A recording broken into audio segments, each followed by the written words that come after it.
たらいかんぜよ。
Hello, guys!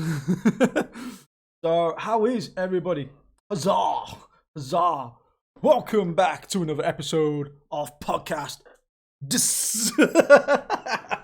episode 6, and a very special episode today, the 10th anniversary. So I just want to say a big welcome, warm welcome to all my guests for this episode. We have the man of flex himself, Paul. The main man himself, YouTuber and Twitcher extraordinaire, Chief Sweet. and the first lady, to grace us on the podcast today. So it's been about time. So thank you. It has been. So people have been screaming out for me. So would the lady like to go first? Introduce yourself to those that may not know you. Let us know about your love of Babymetal. How did you come across Babymetal? We can obviously see you're a big fan with the stuff in the background. So how did that come across?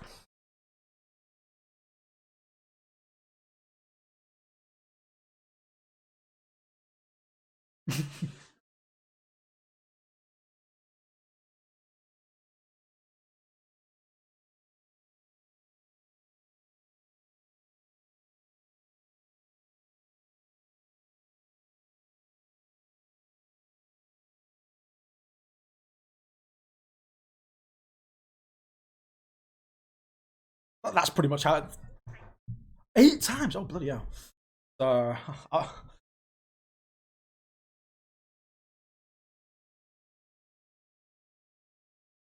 They can't hear it. She is muted. I can hear her. Can nobody else hear her? Yeah.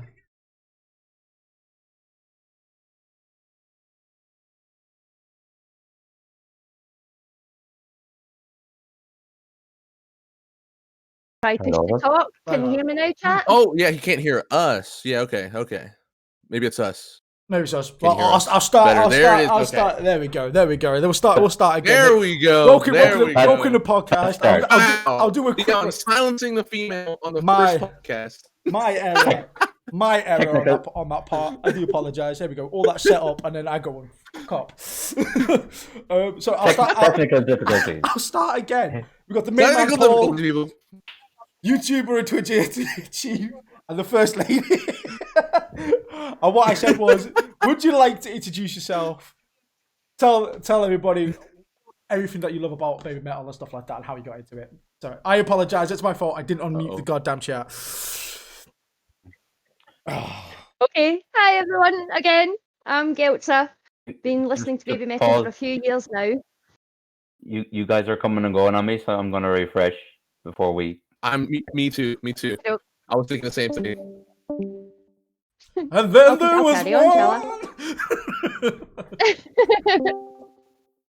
There we go. Oh my god, we're having issues galore here. We're all very, very good at this, you know. Alright, I can see Paul now. Can't see Chief. Hold on, one second.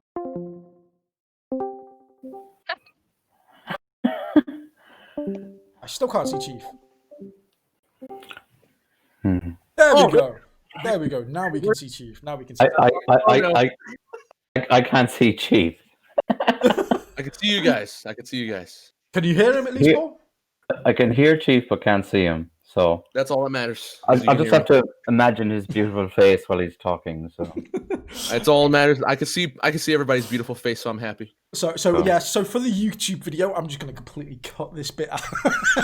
Yeah, we'll go ahead and Never happened. It never happened. We'll go ahead and cut that out.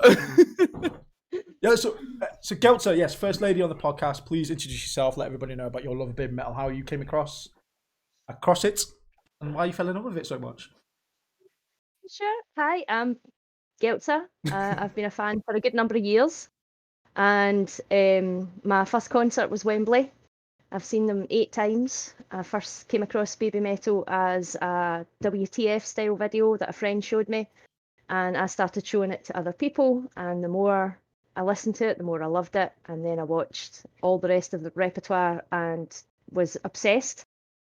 So yes, I've seen them 8 times and I can't get enough. Jealous. I'm jealous.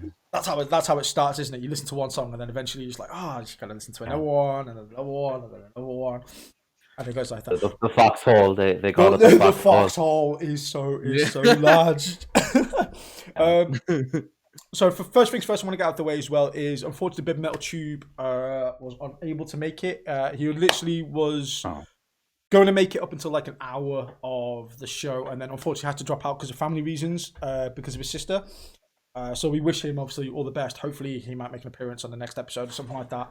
The legend himself. And obviously all the best for him and obviously his sister as well, through obviously their times at the minute. Well, like we were saying, I'm so glad for yesterday for so many reasons, because this episode could have quite easily turned into like the biggest rant episode ever. So I'm so fucking glad that we got some stuff to talk about. First off, I knew it. I knew it. I was like, that please. I've organized this podcast. Please drop something. But that's exactly what we got. If you're in this podcast and you've not seen the music video, then what the hell are you doing here? Come back in 5 minutes. True. Go and watch the BMC video. Come back to us, because it's freaking amazing. I absolutely loved it. Paul, what were your first thoughts on it, man? What was going through your head when you seen it? I was waiting for something to come out, and I was in various different social media over the few days before XX Day. I guess talking about what might happen, and I guess one of the things people talked about was the music video. And it was speculated then that it would just be like footage of Legend Metal Galaxy's performance of MC. Then I woke up early in the morning, my time. I think it was like 6 a.m., 7 a.m. to the Facebook alert or a YouTube alert, and it was like a proper music video with featuring the girls of BMC, and it was awesome. So I love it. I'm a fan. Yeah, it's cool. It's really cool. What about you, Gil? What was your thoughts seeing that drop? Just absolutely mind blowing. After waiting so many years for a proper video as well, with featuring the girls, not just a live video. I enjoy some of the live videos. It was the right thing to do with Papaya, for sure.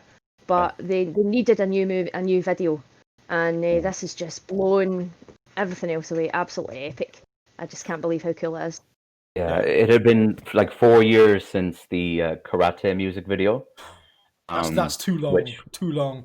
Which was the last like video that really featured the girls that wasn't concert footage. So yeah, it was too long, but it is what it is. You know, it's awesome, and let's take it for what it is right now. A cool music video by Babymetal featuring Moa. So that's the main thing, you know. Yeah. What about you, Chief? What about you, Chief? Where were you in the world when this came around? I immediately watched it when it first came out. I immediately watched it because I was just like, oh, watching it. I didn't even think like, well, yeah, I'll just go ahead and do a reaction to it. I was just like, all right, we're in. Bot from Discord and from all the Babymetal fan. He was the first one to share it in my Discord. I didn't even get a YouTube notification. When he shared it, I got the YouTube notification then, and I was like, oh, and I just clicked on the YouTube notification. Was straight in there. I don't like the thumbnail for it. I feel like it's not as I feel like the thumbnail doesn't do justice for the video. I feel like the video was really good, and I feel like if you see the thumbnail, it's like you don't. Well, I guess that's kind of good because you don't expect it to be like as good as it is. So you're like, okay, we'll go up on in here, and then you're like, oh, I think Moa's part was the only part I had like trouble with. I mean, like I thought it was like I was like, oh man, I feel like the green screen was like too close to her. But I do like her intro to her part where she comes in with the red eyes. It's like that was pretty cool. Everything else, loved it. I'm a huge fan of like musical battles. Like I'm a huge fan of musical battles. So when I seen that, I was like, oh yes. I was like, dream come true. I mean, my chat and even most people in this chat know that like musical battles, Eurovision is my stuff. So when I saw it come in, I was like, yes. No. Bloody hell. There is so many references. For me, I woke up. It was literally like the fox god was looking down on me that morning because I've been GPU-less for so long, so I've not been able to record any videos and stuff like that. Well, technically I have been, but at like a stupid 320p. And then obviously with YouTube compression as well, it would have been freaking awful. And then literally that night, I got my extension lead for my GPU, so I did all that, and I literally came down the stairs in the morning, just did my usual, switched my computer on. First thing that popped up, ding! And I was like, whoa. Like, you get that feeling. You're like, something new. Like my 2-year-old daughter's my 2-year-old daughter's walking downstairs. Breakfast, and I'm like, go back upstairs now. I need to do a reaction. I'm like, pick her up and put her back in the bedroom. Run back downstairs quickly. I'm like, no time for coffee, no time to put my makeup on or my fake face. Put your face on. So like literally in that reaction is like literally 9 o'clock in the morning for me, and I'm just like, just woken up. I swear that I've still got sleep in my eyes and everything. I'm just like,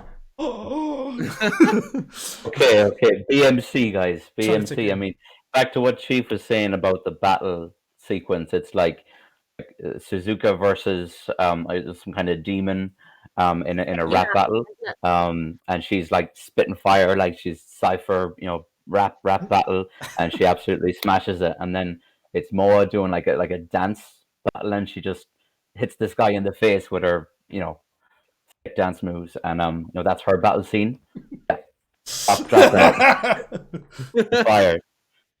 Fire, man, and and then the two of them versus the boss at the end. It was like a video game / rap battle, in a virtual like coliseum, like a kind of a gladiator type scene, and I loved it.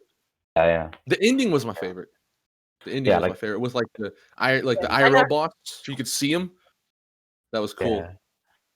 It's karate vibes. It gave karate vibes hardcore. Yeah, it definitely karate vibes. I was like, someone said that in my. It was like a fight, you know.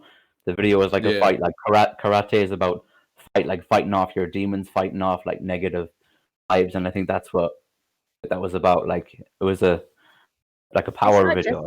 It's like their weapon is metal. So even though the baddies have got nails and swords or whatever, you know, they've got metal and dance, and that's their weapon.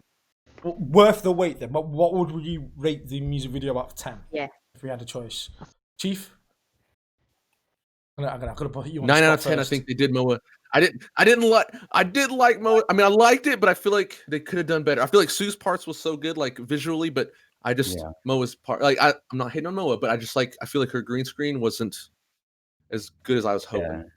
Like her part in the video. I feel like I'm probably people are gonna hate me for that, but I was like, yeah. I understand that. So, what about you, Paul? Out of 10. I'm gonna go 8.5. Okay. I'll explain why. So I guess a little bit like Chief, the kind of was kind of hard to really incorporate Mo into it on the same level as Sue because it's a song that Sue sings entirely. So they were limited in what they could do there. The green screening, there was a little bit too much going on, I felt at times. They could have simplified it more with like less cuts and editing and effects. I think there was a lot of overdone a little bit on the effects, but overall brilliant. Yeah, overall I really liked it. So what about you, girl? Out of 10? I'm gonna say 9.5. But again, for similar reasons to the guys, I think Moa needs a wee bit more. I know we've all been saying this time Moa needs more focus, and it's obviously because of what happened, and we can understand that, you know, the way things are at the moment. So, but I feel as if Moa needs a wee bit more, but still absolutely superb. Favourite video so far. Smash. I'm going to give it a 9 as well. I think everybody's points are really valid. With the green screen and stuff like that. Believe it or not, it wasn't actually something I noticed straight away.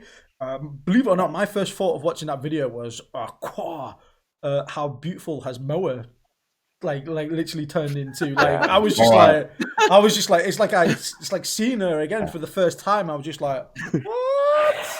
Yeah, that is not the same girl we started watching when Babymetal started. I was just like, wow, that's bit of a reality check there.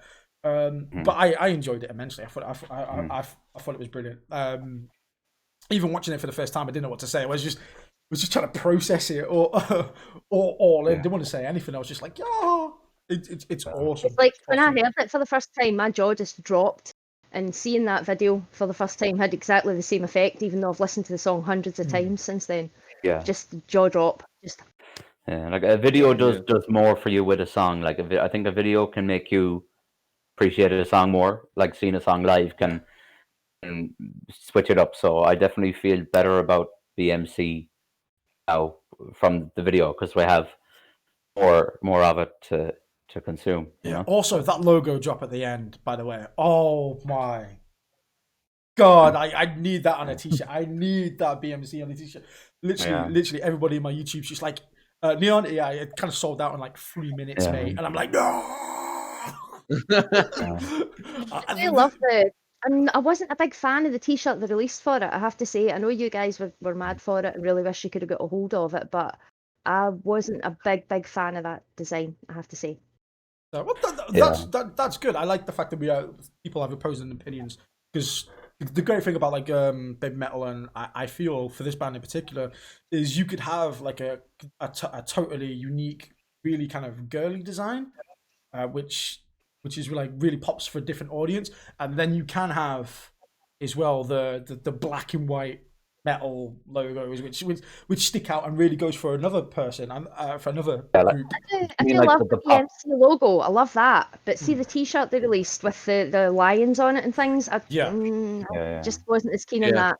Like the pop side versus the metal type t-shirts. Like they do have their kind of colorful, cute t-shirts, and then they have the more metal style ones. But it's a good segue from the music video to the t-shirt, because as Gelsa just touched on, it was extremely difficult to get this T-shirt. It went up for sale at 1 p.m. my time in Ireland, and it was gone in 3 minutes. And the larger sizes, which I need, obviously, Same. in the first went in the first 2 minutes. So yeah, that was a little bit disappointing for me because I'm a member of the one. I should have been able to go in and try and buy one, but as soon as I went in, it was like, this is not available anymore, and I'm like, why? What? Like, it's one member. Why are they gone? It's been 3 minutes. So yeah, I was a little bit annoyed with that because I missed out on it. I guess if I got one, I wouldn't be as annoyed because I missed out. I'm hurt now. How exclusive do they want it to be, though? I mean, there's exclusive, and then there's just silly. Yeah. I mean, like my gripe with this is because like people who bought the one membership, they really haven't had any benefits from being one members tier. Like, one of the main reasons people buy the one membership is so they can apply for best tickets for Japan shows. But obviously there was no shows this year for the one, so we lost out on that. So at the very least, I think they should have made enough shirts available, or let us pre-order and all the one members could get them.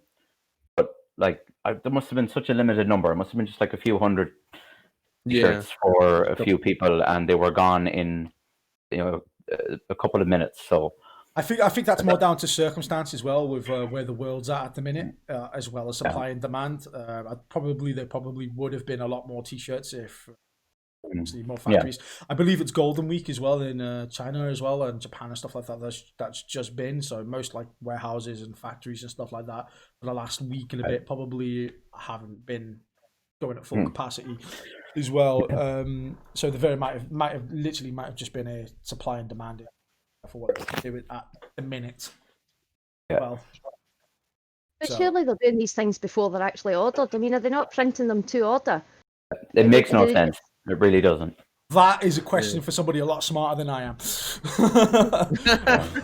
I do not know the answer to that one, unfortunately. But could possibly, they could just print out a certain amount of shirts they might print to order. God knows. Hopefully, not an ideal way to deter bootlegging, though, is it really? Well, yeah. Hopefully, in an ideal world, maybe a month from now, there'll be more stock or more T-shirts available, or something like that. And I reckon that'll probably be the way forward. From what's been going on with Babymetal at the minute and how much merch they seem to be pushing, that seems to be the main income at the minute, probably for the band. Right of this minute. So I imagine there's going to be a lot more merch opportunities from now until probably the end of the year. That's the thing. Like, a T-shirt costs almost nothing to make, okay, and they make a huge profit margin off each one. Like, why not print another 1,000, 5,000, 10,000 and sell them off and make money? It makes no sense. I guess they wanted to be exclusive, but like Elsa said, there's degree of exclusivity. At least let your one members get it. Well, like you just touched on then, I don't even think of 1,000 or 5,000 shirts would have even still been enough. To be honest, probably even then it wouldn't have been another drip in the ocean. Just goes to show you like how much demand there is for Babymetal merch. Like, there's absolutely no reason for them to have any financial issues, because the fans are rabid. Like, the fans will, as soon as they put up something for sale, we will buy that shit. Regardless of what it is. Sorry, one second, guys. I do want to say just a big thank you as well for Baby for gifting subs in the chat. I do appreciate that, man. I haven't got my notifications on because we're doing the podcast, but I do see it. So thank you, man. I do want to say thank you for that. I keep seeing it pop up on the chat. So thank you, man. I do want to take the 2 seconds just to say thanks. I have got one eye on the chat. Shout out to Oshi, man. Shout out to Oshi. Oshi, my boy. Legend. So thank you for that, man. Legendo. Legendo. Gotta use that one. So second thing I want to touch on before we go on to the other stuff as well is obviously new outfits. Have you seen the outfits? The new outfits picture? And we got a special desk. I have not. We got a doggy. Bring the doggy back. Let's get Gelsa starting off on the fashion. Oh my god, he's huge. He's like, Put his nope. head up. Oh, there he goes. Oh, Very, yeah. very cute. Very cute. This is my cam. He's camera shy. Look at him. He's like, don't put me Yeah, on. He's ducking down. He's like, Yeah, he's looking down. He's like, whoa. He's like, I won't Look stoop at so low to appear on this podcast. very Hello, cute. buddy. So, but He's not yes. even looking at us. He's too scared. Oh, the poor baby. Look at him. Yeah, he doesn't really get cameras. He's a bit thick. New outfits. First thoughts. Chief, have Yeah, you okay. seen the- New outfits. Yeah, have you I seen have the not new seen the new outfits? outfits. Where was this at? Where were they at? If you go on my Discord, quick, and go I'm to gonna look at the them right Baby now. Metal section, you can see the new outfits in there. There is a picture of the I new might- outfits. Might start off Alright. since I've seen this picture. There's like Go this on. really beautiful picture that was released. It's like Sue and Moa in like a goddess type setting, where there's like a big like kind of a halo around them and the sun, and it's all Oh, black wait. and gold. They have this I like think I've seen this that. black and gold outfit that kind of I think it's like an X. It's like an X going down and an X going out. It's kind of like it's playing on It's the. very nice. 10. Very nice. It's super. Oh, okay. kind I of have seen it. detailed, Yeah, I've super, seen that. I recognize super that picture. modern and fashionable. It's really cool. I like it. Yeah, yeah. It's very, I mean, very smart. I actually really, really like it. One of the it's smartest similar ones though. they've It's kind of had. similar. It is That's similar quite to similar the to the last last ones. one. Someone Yeah. hadn't pointed it out. I don't think I would have noticed for a wee while anyway. Yeah. So, It's- because I remember the It's more a lot of gold. people- It's more black and gold. It's like the color scheme of Legend X, the whole black and gold theme. So, Yeah. yeah. Because Yeah, I you're remember right, a lot of people debating whether or not they were going to get new outfits when they had like a little picture of Sue with the gem on her neck. Yeah. And literally like my Discord blew up that day because they were like, "Is this a sign of new outfits?" With Sue's color and obviously Moa's colors like slightly different. And It's then different. Both are different. and then just off a little bit, I'm watching Paul and Chief on my chat just go in and out, in and out, in and out. Yep. I see it on the stream. Because of The those feds trying to get me. because of those gems is amazing. Give me 2 seconds, guys.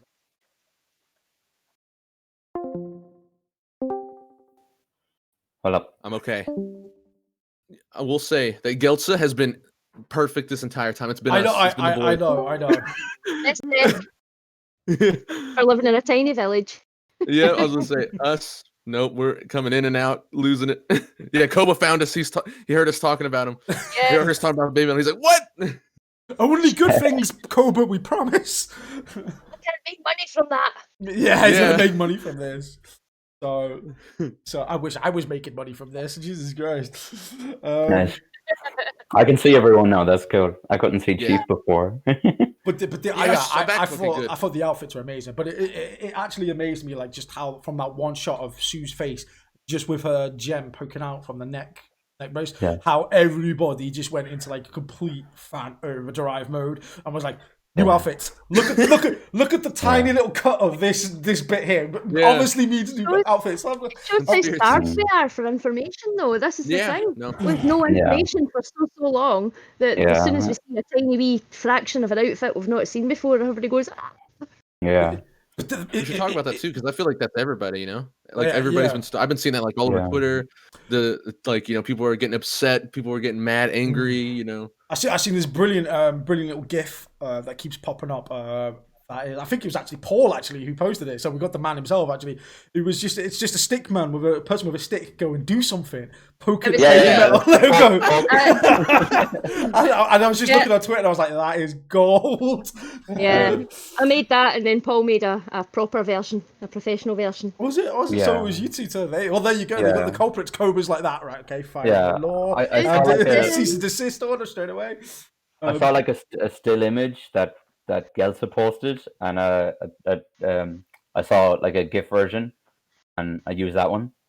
That was really cool. That GIF was Yeah. amazing. I was Yeah, looking at that. but- I was like, that's so funny, but it cuts me so deep.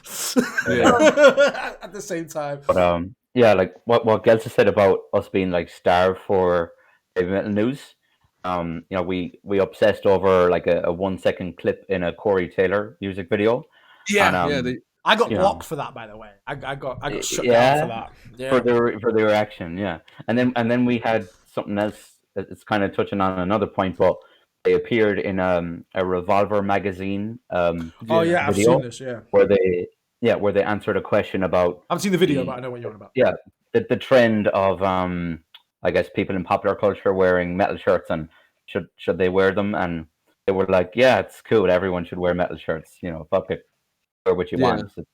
You can't, like, fashion and music. There's no rules. That's what Yeah. Mo said. There's no rules to fashion or music. I like that. So I like that. Yeah. do what you feel, wear what you want. Work it, own it. So You could totally tell That's a that, big, that Cobra was hidden away there with a sign saying "Say yes to more merch." Yeah. yeah, Well, yeah, see, yeah. Cobra is like Very super true, though, old school see. metal though, and Well, like yeah, I old school remember. metalheads are like really highly against you wearing like there's that where if like I will say it's like a lot of females get this. I've seen it happen where like they wear like a Slayer shirt and a dude comes along and be like, name one Slayer song, okay? Yeah. Yeah. Can you name two? Okay. And then when you start naming three, all right, name an album, or they start going off. And Yeah, like yeah. old school metalheads are like that.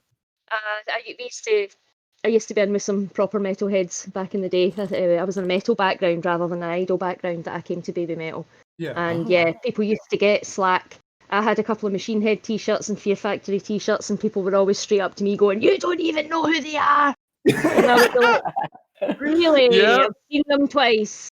Yeah. Yeah. That's a very like, so Cobra comes from like that metal Yeah. background. Like there's some old like interviews where he talks about how he came, he was like very much like that. He's kind of a metal elitist. So it's interesting that she said that, but I think that's good though. I think that because no matter what, if you wear it, what's it called? You're advertising the band, and even if you don't even know who the band is, someone's gonna see it and be like, "Well, who is this band?" And they might like it. So I feel like, yeah.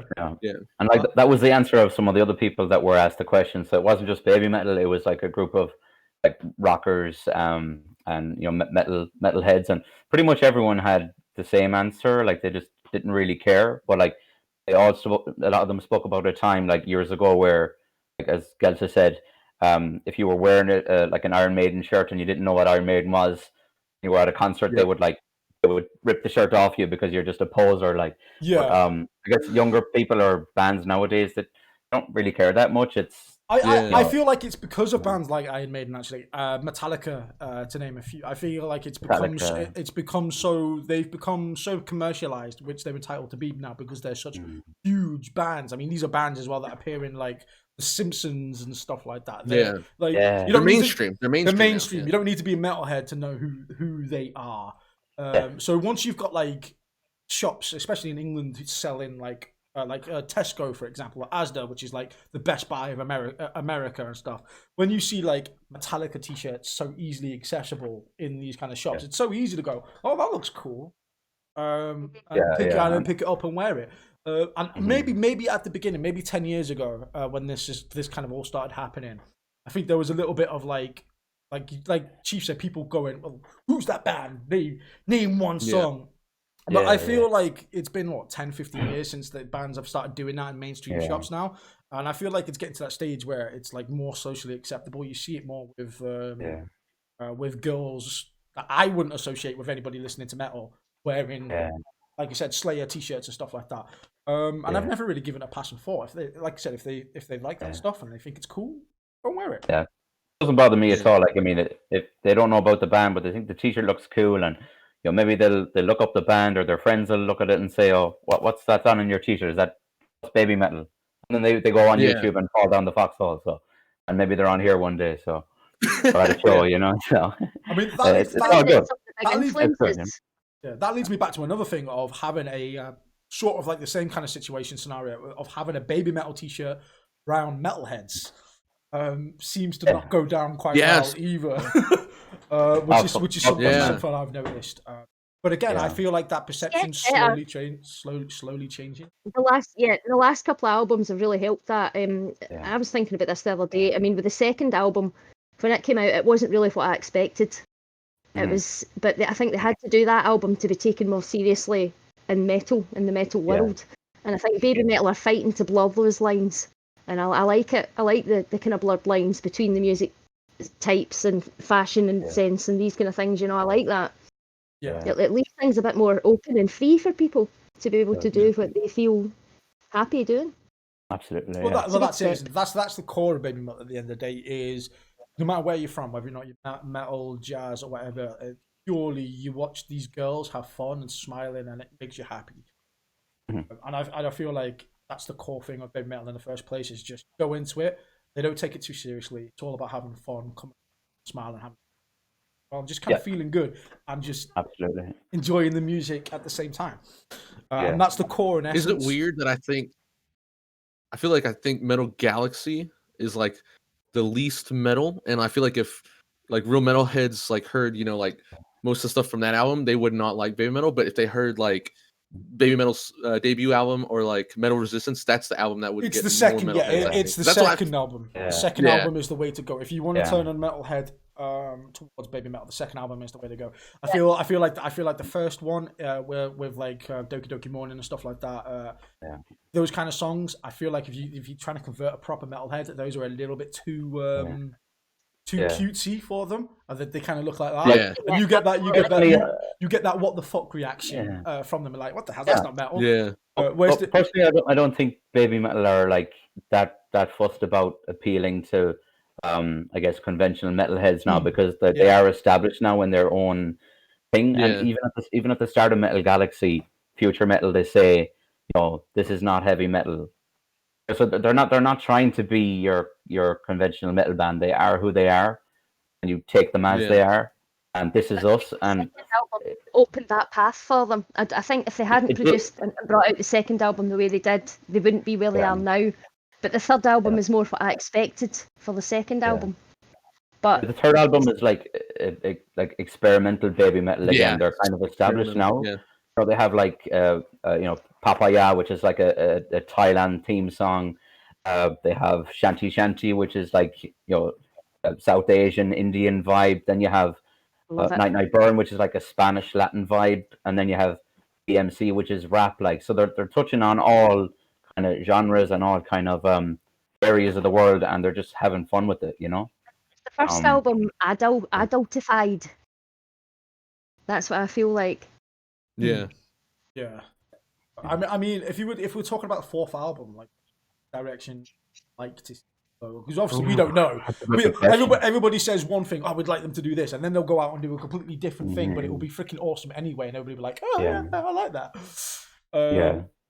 Yeah. I feel like. Sorry, go on. No, I was just going to say it's hard to say. You can never really expect anything from Babymetal because they'll smash your expectations one way or the other. Yeah. For sure. Yeah. So I feel like they could probably go like so many different directions. The only direction I feel like they can't probably go anymore is probably that cutesy direction that they did for the first album. I think that time's that would be gone. surprising. That would be very surprising now. Yeah, that would be the surprising. They came back to it. I'm like, whoa. Yeah. I think they've managed to keep that element though. They've managed to keep the kawaii element, but in an adult sense, rather than they call it mature kawaii. They call it.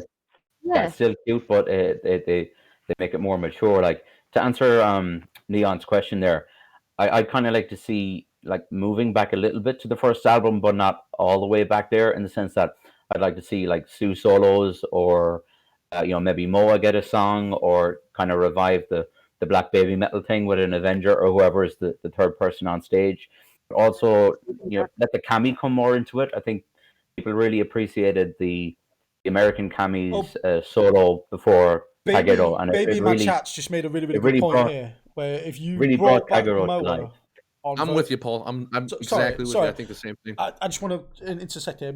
Baby on the chat is just put, if you put Moa on vocals a bit more, you could lean more into the go more back first album, go more kawaii than Sue could. She needs I don't see that happening that much, because Sue is the vocalist, you know. Like Moa can do her thing and maybe do a song, but you have to kind of leave it to the professionals, and Sue is the maestro, you know. So I'd like to see Sue solos come back. I'm a huge fan of Sue solos, like Akatsuki, No Rain, No Rainbow. I'd love to see her being able to do those kind of songs again, because those are gems, and let the Kami, show what they can do, with their solos. I'd love to see that come back. I've got a question in chat for Chief, who goes, ask Chief what he thinks about the possibility of a third member. Ooh, I want to Oh, hear the third this. member. Okay, I think the heart of Babymetal is Moa, Sue, and Yui. And I think since Yui's gone, it should just be Sue and Moa. And if they have a rotating third member like they have now, that's okay. But I think it should still be just Sue and Moa because they are Babymetal. We know them as Babymetal. Speaking of that, I think if they bring back the the BBM metal songs, I think Sue should do it. I think Sue and Moa should do it together. I think that would be awesome. I feel like that would kind of like everybody would be like, oh man, it's going back to that, and Sue's in it now. Mm. Yeah, So that's why I that would feel be like, cool. but I think it should just be even if they get rid of the Avengers and it's just Sue and Moa, Yeah. I'm fine with that too. I can't see that though. I can't see them going back to 2. I think 3 is the magic number. Like they've kind of tried 2. They did 2 Triangle. at Yeah. They did 2 at Legend S, and I think they didn't like how that looked. So they brought in more dancers, and then they eventually brought in the Avengers. So I think they will have continue the Avengers. Maybe Yeah, you're right. the most More shows now because 3 she's is more definitely available. Yeah, 3 because is if definitely Moa's more. out there dancing by herself, it looks a little awkward. Yeah, 3 is definitely more Yeah, so, aesthetically pleasing when you're watching that from a crowd perspective. Yeah. Yeah, have Momoko at most shows, and As then well. maybe bring in Kano for a few Japanese shows. Yeah, that'd be cool. Yeah, everything is built on the triangle. The triangle features Yeah, all the way through 3, the whole history of Babymetal. So 3 just works. 3 just works. Yeah. I'd be happy with just another Avengers idea. But I would also be quite happy if Momoko did join. I would be happy if one of the Avengers did join. That'd be As a cool. permanent member. Yeah, I would be happy. Give them a song, give them a mic as well. Let another girl. I definitely think Yeah. I'm totally for another third permanent member, but I feel like same with me with a lot of people. I feel like if there was ever going to be a permanent third member, or they're going to make one of the Avengers permanent, there would have to be a passing of the torch. They would have to bring Yui back in some sort of way, one show, one something. Even if it's just a 10-minute freaking cameo at the beginning of a show, with just her holding a torch, just passing it on to that third girl, and then just walking away. Everyone would lose it. Everyone would lose it. See, that's what I feel like too. I feel like it's just like the 3 original, and then trying to replace them would be extremely difficult. I feel like I feel like they've shown quite a lot of respect to you, though. Yeah. I feel they've shown quite a lot of respect with using the Avengers and things, and not having the Avenger mic'd, and doing certain things with the songs and things, so that they should have the respect that she deserves. I mean, they can't just wipe her out of the history, obviously. Well, we say about the respect. I did see a couple of clips. I haven't seen the videos for it, but there was a couple of people posting images on my Discord of some of the stuff that's been done today, and some of them have like watermarks over Yui, where Yui's been shot, and some of them you see like Sue and Moa, and then Yui's been like marked out with like a 3 or like something layered over. And I was a bit like that today. I was like, ooh, that's a bit. Yeah. It's not right. I was like, just show her. We all know who it is. Just. Yeah. So, it's not right. It's not as if she went, oh, stuff yous all. I hate yous and I never loved Babymetal. It's not as if she did that. She left due to ill health, and she's still a big part of the history of Babymetal. It wouldn't be where it is today without her. She deserves some respect. So most definitely. I'm looking forward to hopefully at some point 2021 to see girls touring again. Hope it's. From what I could tell of the news, it looks like the UK is going to go back into lockdown again for the third time. The fourth time where I am. It doesn't look like it's going to be anytime soon for us. So I'm hoping 2021, maybe August, October of next year, we can start seeing some movement on that front. If not, the girls should be back in the studio making some goddamn songs. I'm in an area of Scotland that is in lockdown again right now. Yeah. So, bringing the chat back to Babymetal. we talk about the history of baby metal. You know, it's the 10th anniversary, and we got these like 10 baby metal years merch, 10 different Yeah. versions of the this release. You know, it's kind So of many. set off a So is frenzy it- among. I was Yeah, gonna say, but, so like, how many versions I did you get all buy, 10 Paul? versions. Yeah. All 10. I got two versions. I got both the one version. So it's number 5 and it's number 6. So this includes like most of the stuff. Like there's a full list of the stuff. Like that people can check it out there on the special website. But yeah, I went for the two big ones. I think I'm going to leave it at that. Did you guys get anything off the Nope. off the list? No. No. Yeah. No, I don't have the disposable cash to buy the merch. To be It's perfectly expensive. honest, Like, Same. I'm with the Geltza. yeah, like, Um, like the two versions I got are like $416, I think, and that's not even before the taxes and customs duties that are going to be Shipping. charged by. No, well, no, that includes shipping, but Oh, there's okay. going to be like a customs fee on top of that. So yeah, so it's not going to be cheap, but I'll definitely pick up Too some much. merch, but I'm Flexing all the time. yeah, I'm still saving up for my pink chan. So once I get that, I'll, guitar. my Yeah. pink chan. Once I get that, Yeah. I'll move on to some other merch. Yeah. So which is actually while we're on the subject, guys, the Neon Reaper Pink Chan fund is open. You can donate generously for a nice Amora guitar. Right, so thank you. I was going to talk about when you was talking about the lockdown. It actually kind of brought up because like that was a big thing. Everybody was talking about the lockdown. How like all the other bands out there, even including myself, like all the music people I watch, everybody was like releasing live concerts, releasing. One of my guitarists I follow, his name's Joe Satriani.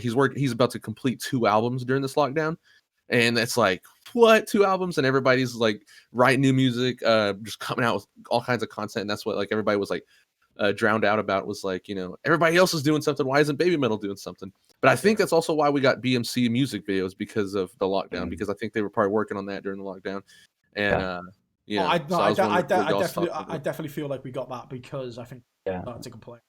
I do not. Yeah, Just my own personal opinion. I do not think the BMC video was probably planned at some point, but I definitely feel this lockdown's forced their hand to give us something of note. yeah. There. Like they speaking of what underestimated the song. Yeah. Sorry. No, I was just saying they underestimated the song. I think he didn't realise how popular it was going to be. So when lockdown happened, he's went, "Aha!" Sorry, Yeah. Paul. So I can't believe No, that wasn't in the Western version of that album as well. That was criminal, but like I'm so glad when I did my music reactions to that album. I think it was Loon who's in the chat at the minute, so thank you, Loon, for that. But he gave me the Japanese version of CD, and I was just like, BMC was just like hooked on that song straight away. That was the one standout song for me, like Country Mad. How that even ever got on the other disc, I don't know. So I was just going to go back to the merch that Babymetal put out recently there as part of the 10th anniversary. The packs contain a lot of really cool things. Like the first thing or the base of all the packs is 10 songs. So I think this is going to be like almost like a greatest hits album of 10 songs that they choose. That's what I was thinking too. So that's coming out. The second item on this is going to be in all versions, all 10 versions. Or no, sorry, the first 6 versions is the profit cards. This is the really interesting part of this release. So you're going to get like 3 profit cards with each purchase, and with a profit card, it's going to be either a Sue, Moa, or Koba profit card. So with this, you have a code, and you get to guess what Sue, Moa, or Koba's top 10 favorite Babymetal songs are. It's not enough to guess the 10 songs. You also have to get them in the right order. Yeah.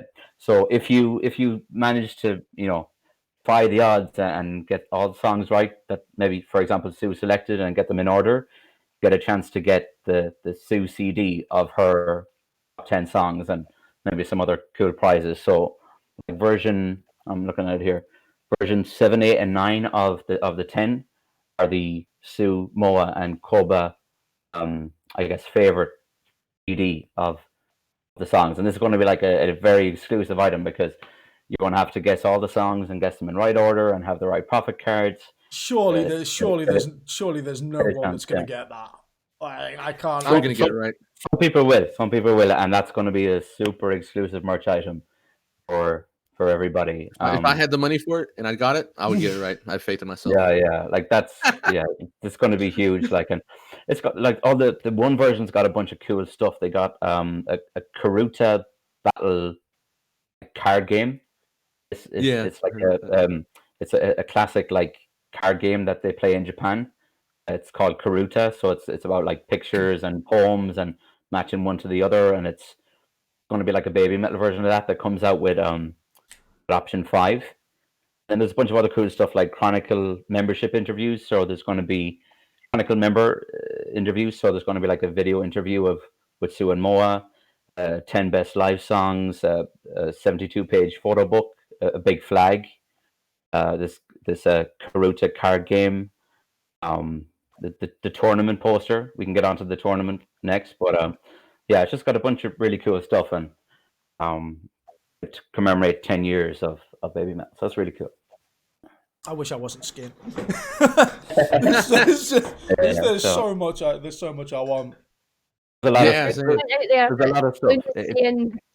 The odds of guessing the 10 songs correct in order is 1 in 5,339,572,260,400.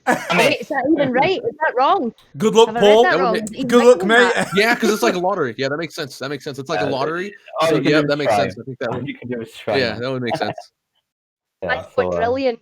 That is like to pick 10 songs from all the songs. That would make sense. Get them in order. Yeah. As well. The odds on that, man. That is ridiculous. Yeah. It's going to be tough. That's just Koba sat in his office going, "How do I create a really, really super rare item that everybody wants?" Yeah.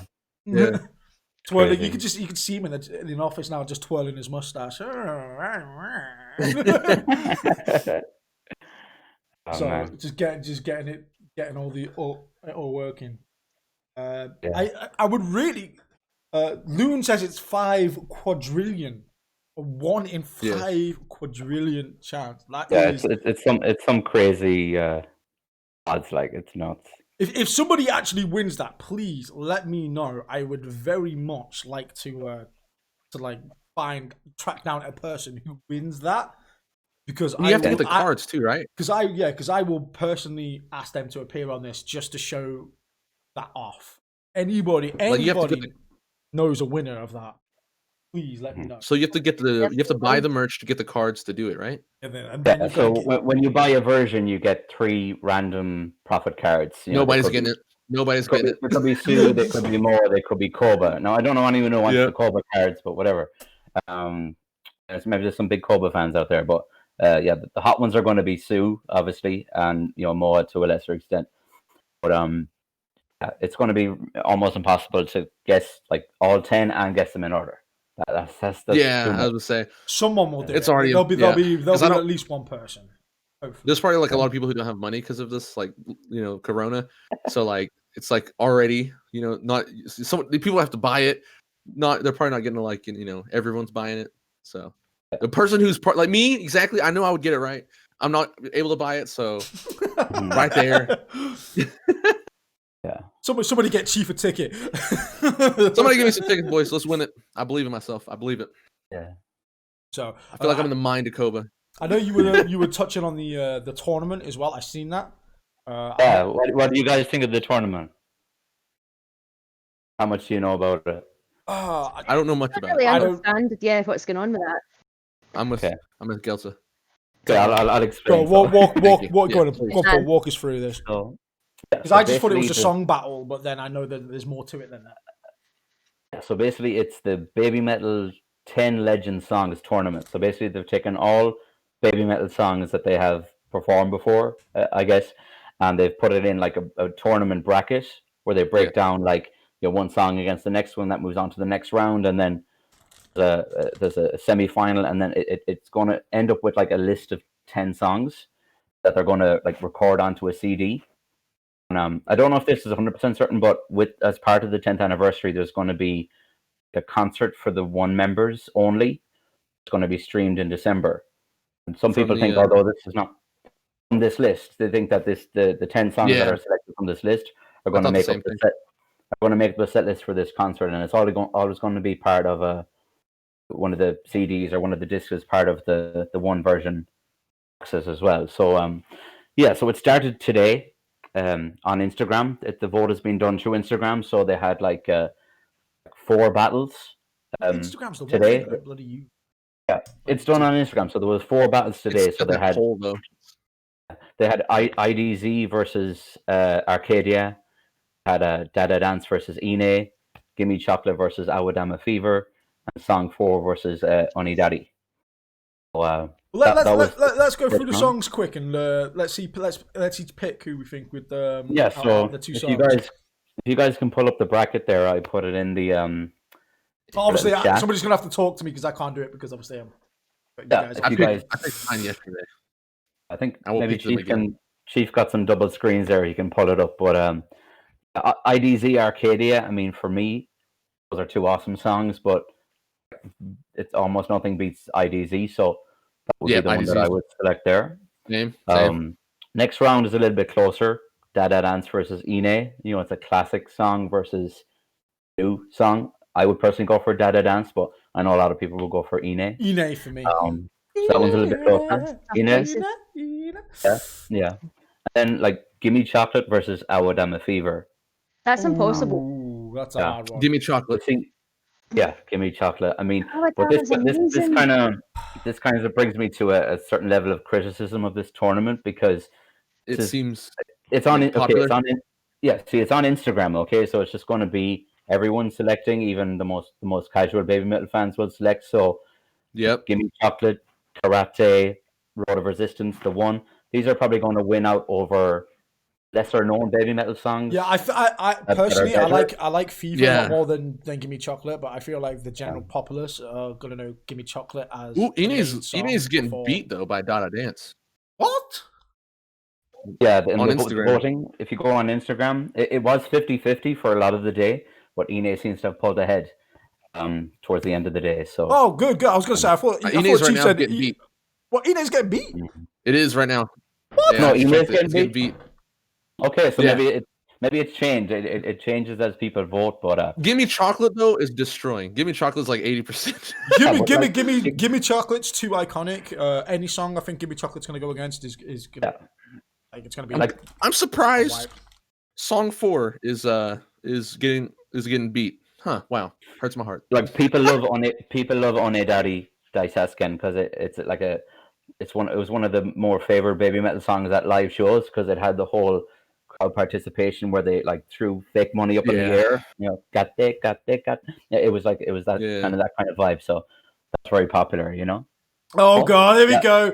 The flex from that's the flex. That's the money right flex. there. That's I got some of that. One for the money. Well, I don't see it, Paul. I don't see it. 3 for the money. I've tried possession.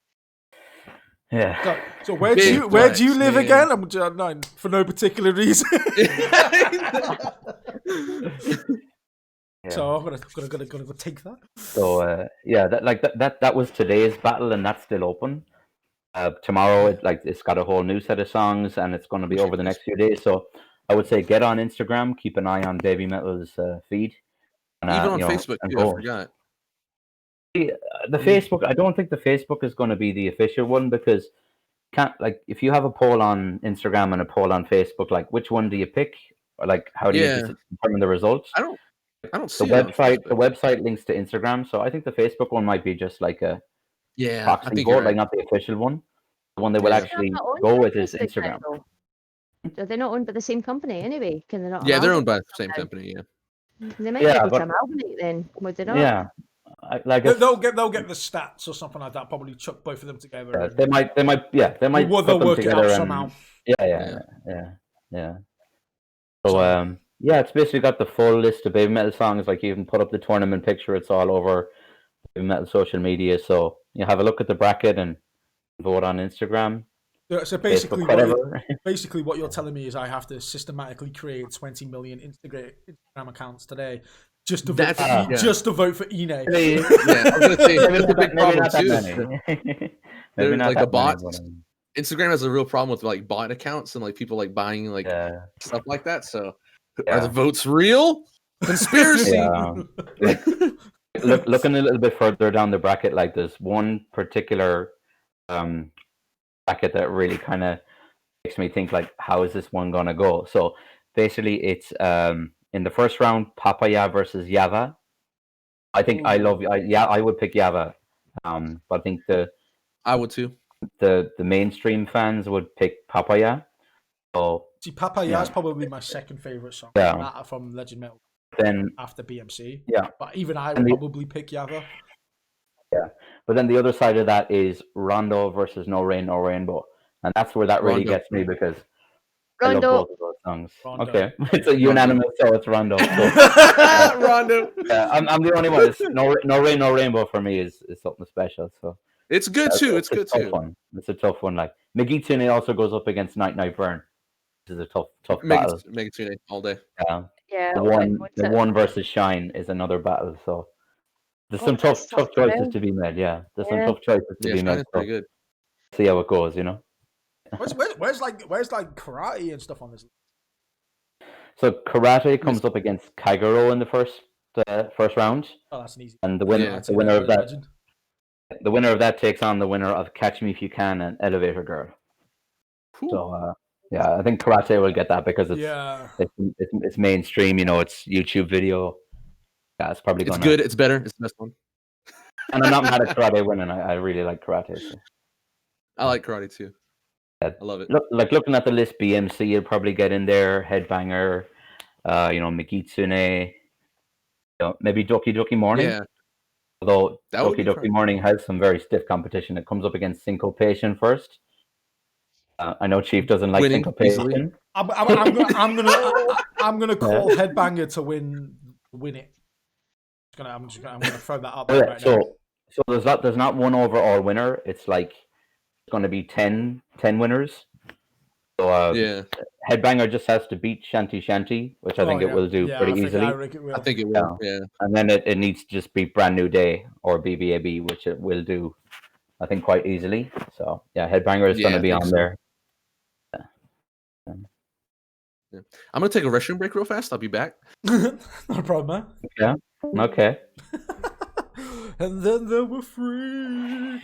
Nature calls, you know. Nature calls. But I like the fact that all these all these things are happening. That's all we wanted. We've gone so long. We've gone so many months. Just absolutely nothing. I love how Chief disappears, by the way, and like everybody else's cameras just appears up magic. Yeah. it goes dead smooth. Like once Chief's Yeah. Yeah, we've been after so much content for so long, and we're finally just getting a little trickle. Really, really makes me hope that we'll see something. A couple of some more also. Just something. Personally, I'm hoping for.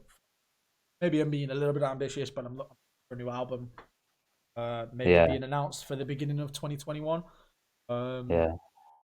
I would say. Did not say they're doing a TV show this year? TV show. There's supposed to be a TV show, I think, later in the year that they're taking part in. Oh, I must have missed it. But I'm not sure.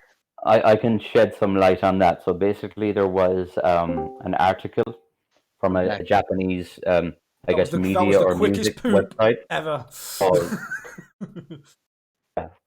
I was going to mention what Gelsa said.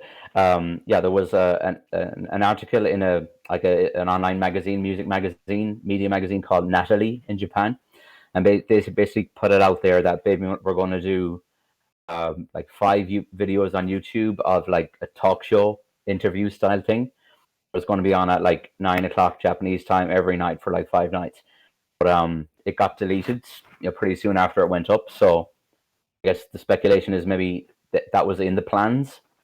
But for whatever reason, it maybe got cancelled, or maybe they're going to put it off and do it later in the year. But it was out there, but then it came down, and it was supposed to start today, but it just didn't happen. So yeah, who knows about that one, you know? Only the fox god knows. Exactly. That's the biggest cop out ever. I want details, damn it. It's so good though. That's the best. Yeah. It actually brings me back to the merch. There was one more version that we didn't talk about. It was the 10th version. The 10th version, basically. The mystery box, yeah.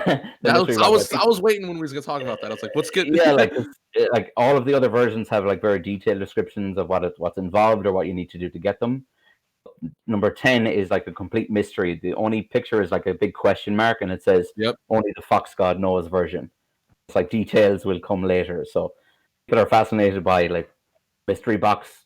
What's in this? What is it going to be?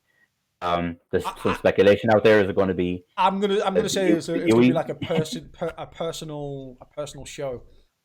First, like a sit down maybe show for like Sue and Noah. Personal performance. I mean, how cool would it be someone to win that? Yeah. Some people were speculating that it could be the Yui board if she comes back, or it could be the Momoko board, or something like that. But these are just some of the theories that's a good point. People are throwing out there. Yeah. New album. We'll see. So what is it? What is it to get that mystery box? Then is that like something you can purchase, or is that just like what's the details? We just don't. There's no information. There's just a question mark, and only the Fox God knows version. So I guess we'll find out when we find out. It's a mystery box, and that's fascinating. Yeah.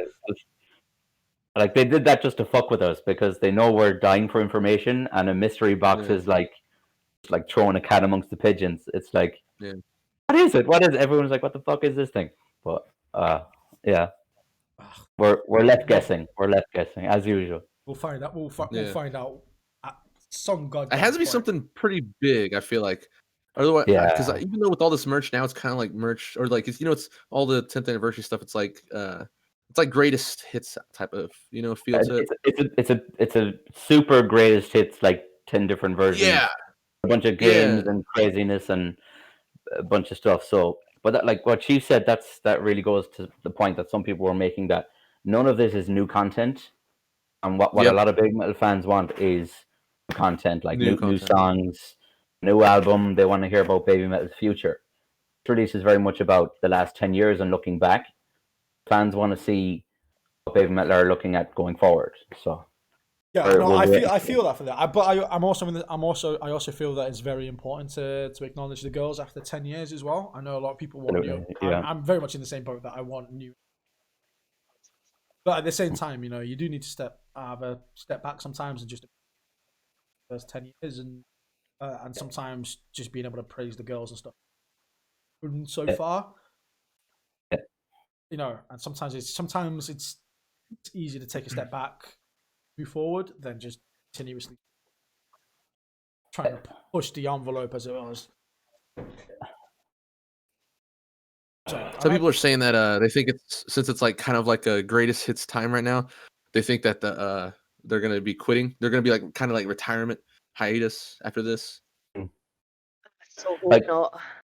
But that's actually like a real possibility. People don't want to talk about it, but like SG fans, I know there's going to be some SG fans in the chat. Like SG announced they were in their last year, like out of the blue. No one could have expected it. Yeah. So it's very possible, especially with COVID and the chances of Babymetal being able to do a proper concert with thousands of people and close together again for a long time is slim. It could be another full year. It could be more. We really don't know. So this is all about Babymetal's past and kind of patting themselves on the back for the last 10 years. No mention about the future. So that's a little bit scary to people. They could just maybe wrap it up by the end of this year and call it a day. Hopefully not. Hopefully it's like 10 more years of Babymetal and we're all confident again. I was going to say, if there was going to be like another 10 years, if they were going to do that at this point now with the whole 10-year celebration and stuff like that, I feel like that something would have been announced they were going to call it quits in the next year or something like that. Now, I feel like at the 10th anniversary would have been like probably to do it. So anybody to go on to the merch thing would have been it would have been an announcement. They won't say something like that out of the blue. Or if they did do it out of the blue, like Takura Gai came in, then I like to think they'd say, "Well, we're going to do one more tour." You know, there's going to be like a worldwide tour or something like that for them to do or something like that. So it's never going to be instantaneous. Oh my god, we've lost them. There'll be an announcement, and it'll probably be like a year, maybe even two, until the band ceases to be. But I feel like if they were going to announce something like that, I feel like the moment's gone. 10th anniversary stuff's now coming out. That's the pipeline. It's gone now. I feel like if that was going to be a thing, it would have been done now. Yeah, I feel like the greatest hits stuff is just a response to like the people wanting things. So they're like, we'll just give them a whole bunch of greatest hits to appease them. Yeah, we'll give them something. We got to give them something. I'm sure I saw a wee footnote somewhere saying that, oh no, it might have been for the BMC t-shirt actually, saying that a large percentage of proceeds are going to the families of those who can't work at the moment, who are under the employ of Babymetal. I think it was the t-shirt actually. Yeah. So that's going to be the main thing. That touches back to what I was saying before about the merch being Babymetal's main source of income at the minute. You know that they're going to want to be back on the road as soon as freaking physically possible, which no band can do at the minute. Probably won't be able to do, like I said, until some point, probably mid next year. So you can understand why it's a bit of a 50-50 conundrum at the minute, because Babymetal is going to want to push out merch because it keeps them afloat and it keeps family members paid and people working. At the same time, the fans probably, as much as they love new merch and love new announcements and stuff like that, when they're not getting anything, can't really do anything because of COVID. Like you get a bit irritated when people they keep pushing out merch, but they need obviously money. So it's a bit of a balancing act, isn't it? It's just like, how do we sell merch and try to keep people happy at the same time without trying to give them too much that we can't freaking do at the minute? I mean, because you could make it well. They were doing well with that kind of thing, though, with a couple of live streams and things. I mean, fair enough, there was the whole chaos with the merch and things, but they were going the right direction. At least there was something going on. There was something going on. So they were showing old shows, but at least they were keeping themselves in the mind's eye. They were still entertaining the fans and things. But I feel that the next one is the one only is a bit of a middle finger to those of us that don't have the one membership, and I feel as if they should have done more for the one membership as well. I'm going to look at that and I'm going to twist that and I'm going to put it in a positive light. I'm hoping that's the start of something. I'm going to take it like a slight spin on that, and I'm going to say that they're going to do people with the one membership first to see it as like a tester, maybe tip your toe in the cold water to see what that's like, how that goes down. And then I reckon they'll probably take that and then do something with that in the future, maybe for the mass audience and stuff like that. Because you know what Babymetal's like. You know what Coba's like now. He doesn't go all in, balls to the walls. He likes to puts his feelers out there. He tests it. He analyzes it. He goes back. He deconstructs its DNA, and then eventually, once it's been thought of in every conceivable thing, he'll go and do something, or they'll go and do something. So I feel like that's very, very calculated, and I feel like if that one membership thing goes well, because you know that the one fans are going to be like, oh, it was amazing, the show was great, that's going to bring more people, that's going to bring more interest, which is exactly what they want, and then they'll push that out. That's that's what I feel like they're going with. You guys think they're making a new album, like right now? Like you think since this started? I hope.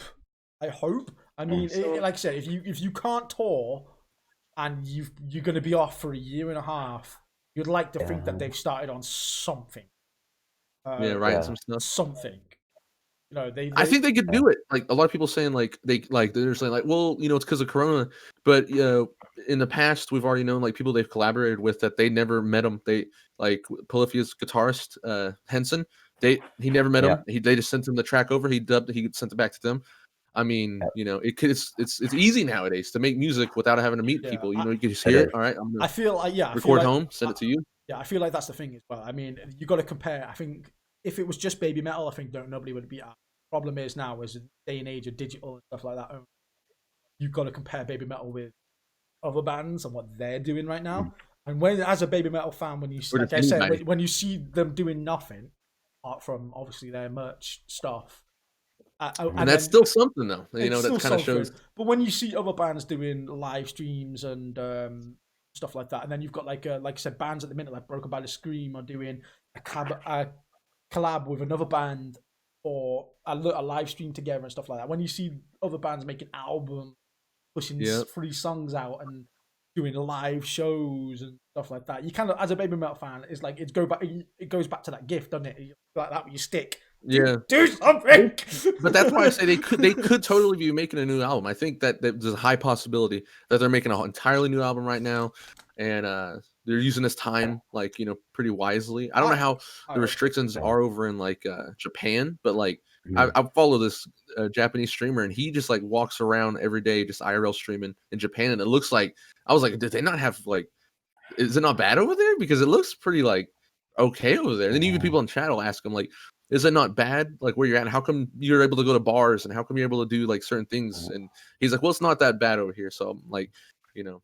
I mean, that's what I kind of feel like they're saving up for as well. I do feel like once this COVID thing's pushed, things do brighten up. I do feel like there's going to be like a barrage.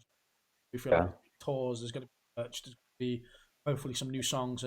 I feel like that's all just going to be pushed out the door as fast as they can, as soon as they can, to start getting back to normal as fast as they can possibly get. Yeah. So I wanted to go back to something in relation to the 10th anniversary. So what Getza was kind of touching on there, the exclusive things that maybe it's a bit too exclusive, is the Rock Can event. There's going to be like a live stream concert that's going to be exclusive to the one, and this is going to be done in December at some stage by Babymetal. It's like the one, they're going to get an opportunity to like buy a streaming ticket and watch it, so that's kind of exclusive to one.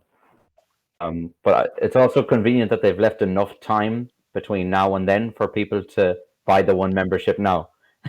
and get a chance to buy that stream. So calculated, told you. It's a sales pitch as well. They're trying to get people to buy the one. So the significance of Rock Can is a small venue in Japan where Babymetal did their first concert as a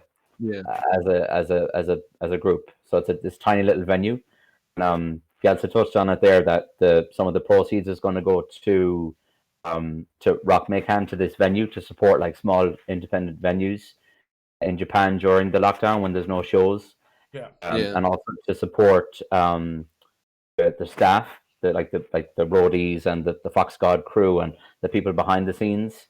And just to kind of help them in general, because they've been heavily impacted by COVID-19, and you know, some of the money that's raised from the stream is going to go to them. So I like the kind of charitable side of things. It's not all about profit gain for Babymetal. It's some of that money is actually going to go to get people who make music happen.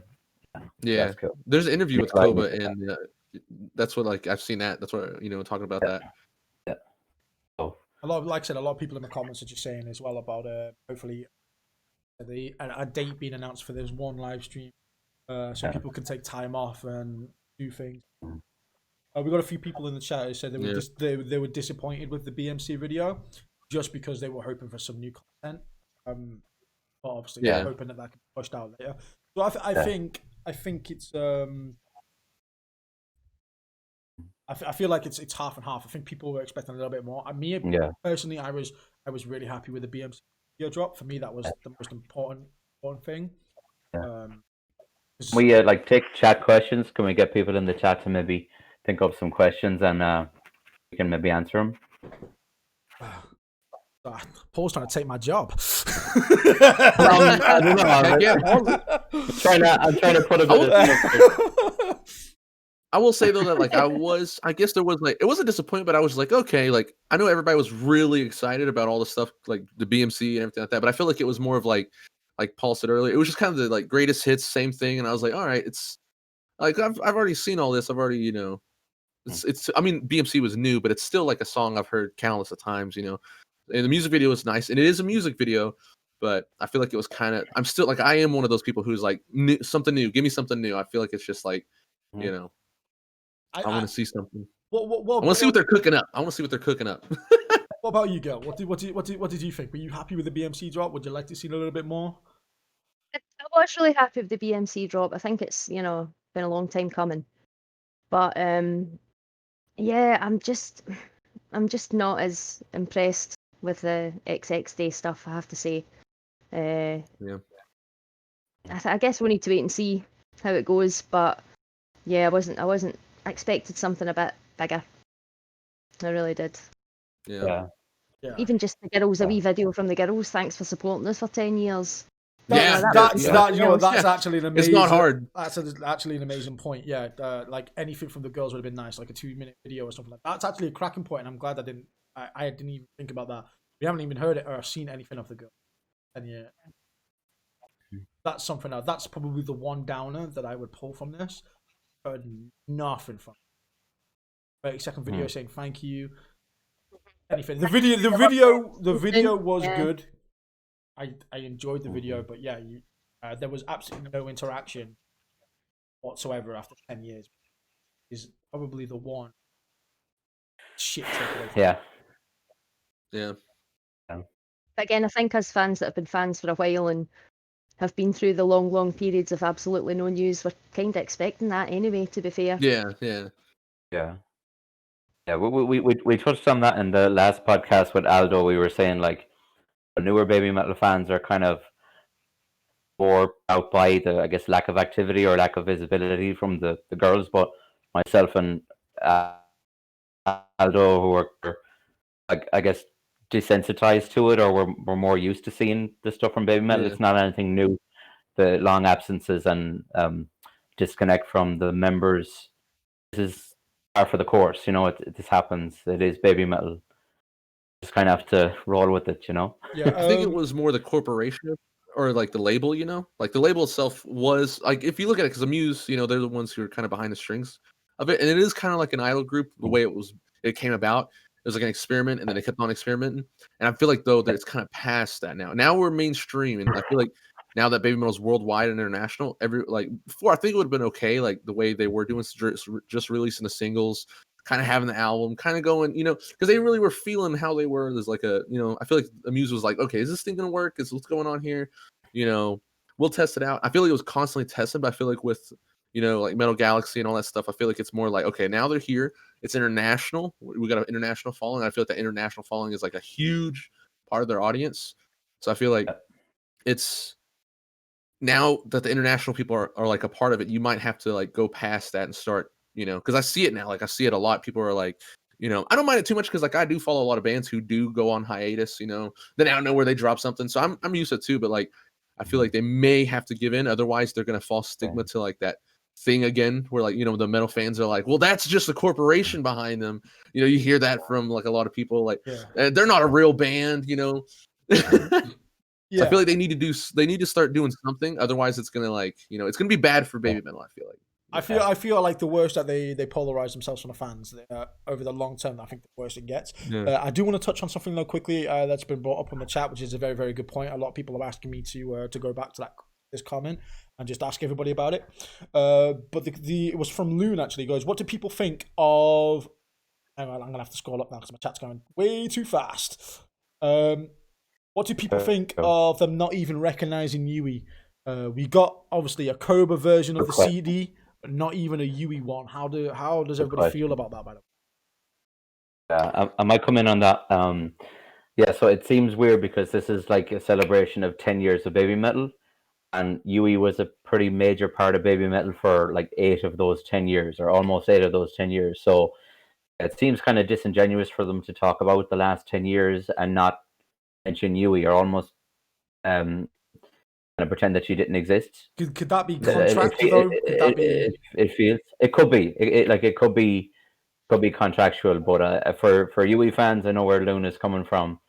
It would have been nice if they gave some kind of shout out to Yui. It may still come in the next few weeks and months as the 10th anniversary things come out. But I would have liked to have seen something from some little kind of shout out to Yui for who was, out of those 10 years was huge to Babymetal. So yeah, I think it's the a picture bad book look that they ignore selling. her. Yeah.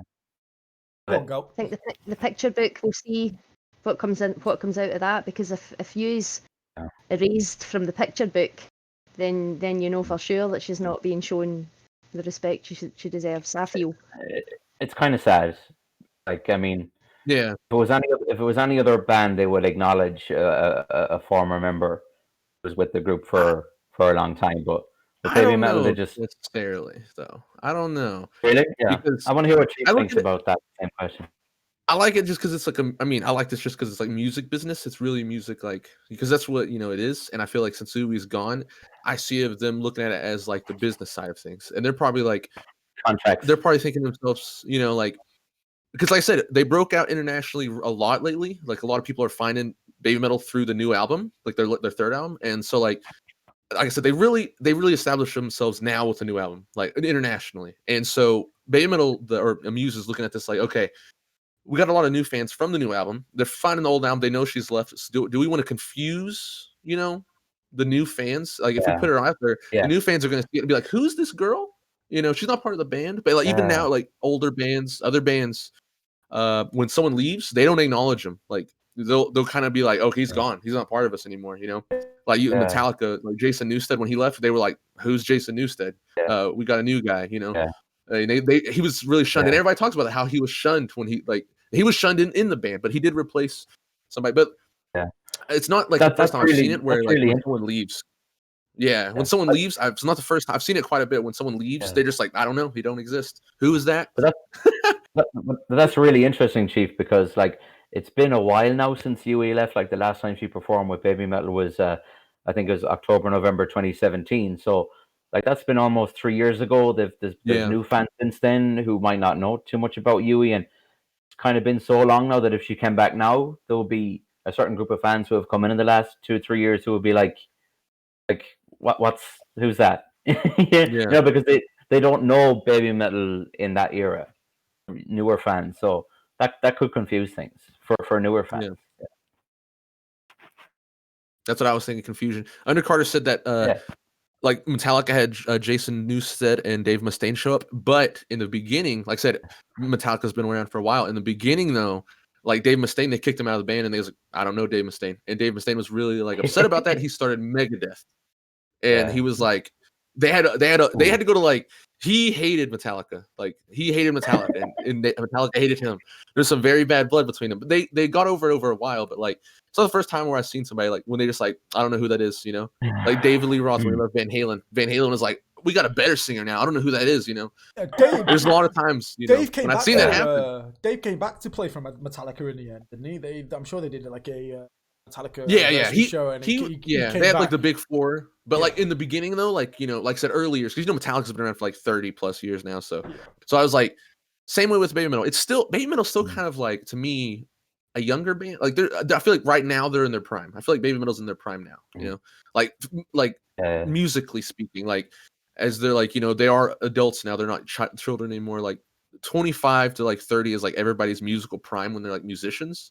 So to me, I'm like Sue and Moa are like about to hit prime. I feel like, that's like when Metallica was in the prime. Most big musicians are in the prime from 20 to 30. I hope Alice Cooper doesn't hear you say that, Chief. 25 to 30. They're still like music, like making the music wise, like their best albums, their best hits, their best like putting out something that's like legendary is like right now, I think. Yeah. So you mentioned Van Halen. I want to give a shout out to Eddie Van Halen, who passed away recently. R.I.P. Absolute legend. Yeah. Without him, we wouldn't have like like a lot of the commies that you can tell are influenced by Eddie. Yeah, the commies came out on social media, and a lot of them gave tribute to Van Halen, especially the American commie like CJ and Chris came out with like tweets or Instagram posts of how like Eddie You- inspired them you- to start playing guitar. You've Yeah. triggered the chat with your comments, Chief. You made a lot of people Well, not very I know what happy. the chat thinks that like the chat thinks that like Prime they're basing it on like the music, yes, but I mean as a musician, like I Yeah, mean but like the as the like the thing, mentally, the thing with physically, musician wise, but that's we what I all mean. I don't mean like yeah, but the only problem with that is we all know that Sumo and the Yui probably they don't really have yeah, massive control over what they make. They yeah, probably have some exactly. inkling, but you can definitely tell that the music the Babymetal will do is very corporate compared to most metal bands. It's very Yes, manufactured. It's basically it's made in a Ooh, lab. don't use that. It's made in a the lab, N-word. and then The girls do it. Yeah, but a lot of music, a lot of people don't Um, realize that a lot of music is kind of manufactured, or like it might have started organic, but later on, it's definitely the music industry. That's why I'm fascinated with the music industry. They have their control on stuff. Metallica's Black Album, it was heavily influenced by the producer, and people hated it when it came out, but it's their biggest album, and it's how they went mainstream. Same with Ozzy Osbourne. His wife and the producers, they got together and they kind of made it happen. They put him with Randy Rhoads and the rest of the crew, and they were heavily the rest of his the bassist and the drummer wrote a lot of, and Randy wrote most of the Ozzy's first album, and it was really like everyone trying to make sure, like just coming around Ozzy, and they did it, and it was really the music label that did it, and Ozzy was just kind of trying to get there. And then when he seen the outcome, he was like, "Let's go," and he just it brought him back out of the abyss. Yeah. I feel like music industry itself it's people like to hate on it, and a lot of people like to like say, well, even like musicians hate on it, but I feel like without it, a lot of the stuff, like even legendary stuff we have now, would not come out. It wouldn't be there without it, I feel like. Yeah, Chief, I got my eye on that thing over your shoulder there. I wonder the if you guitar? feel like dropping that on for us and it's the demo. Oh, the demo, you want me to play a little something? That's what Aldo I think said. To play guitar. Go on. let's hear You've had long enough now. let's You should know some Babymetal riffs by now. Go on. Yeah. For the podcast. Let's see what you can do. Man, I forgot all my Babymetal riffs.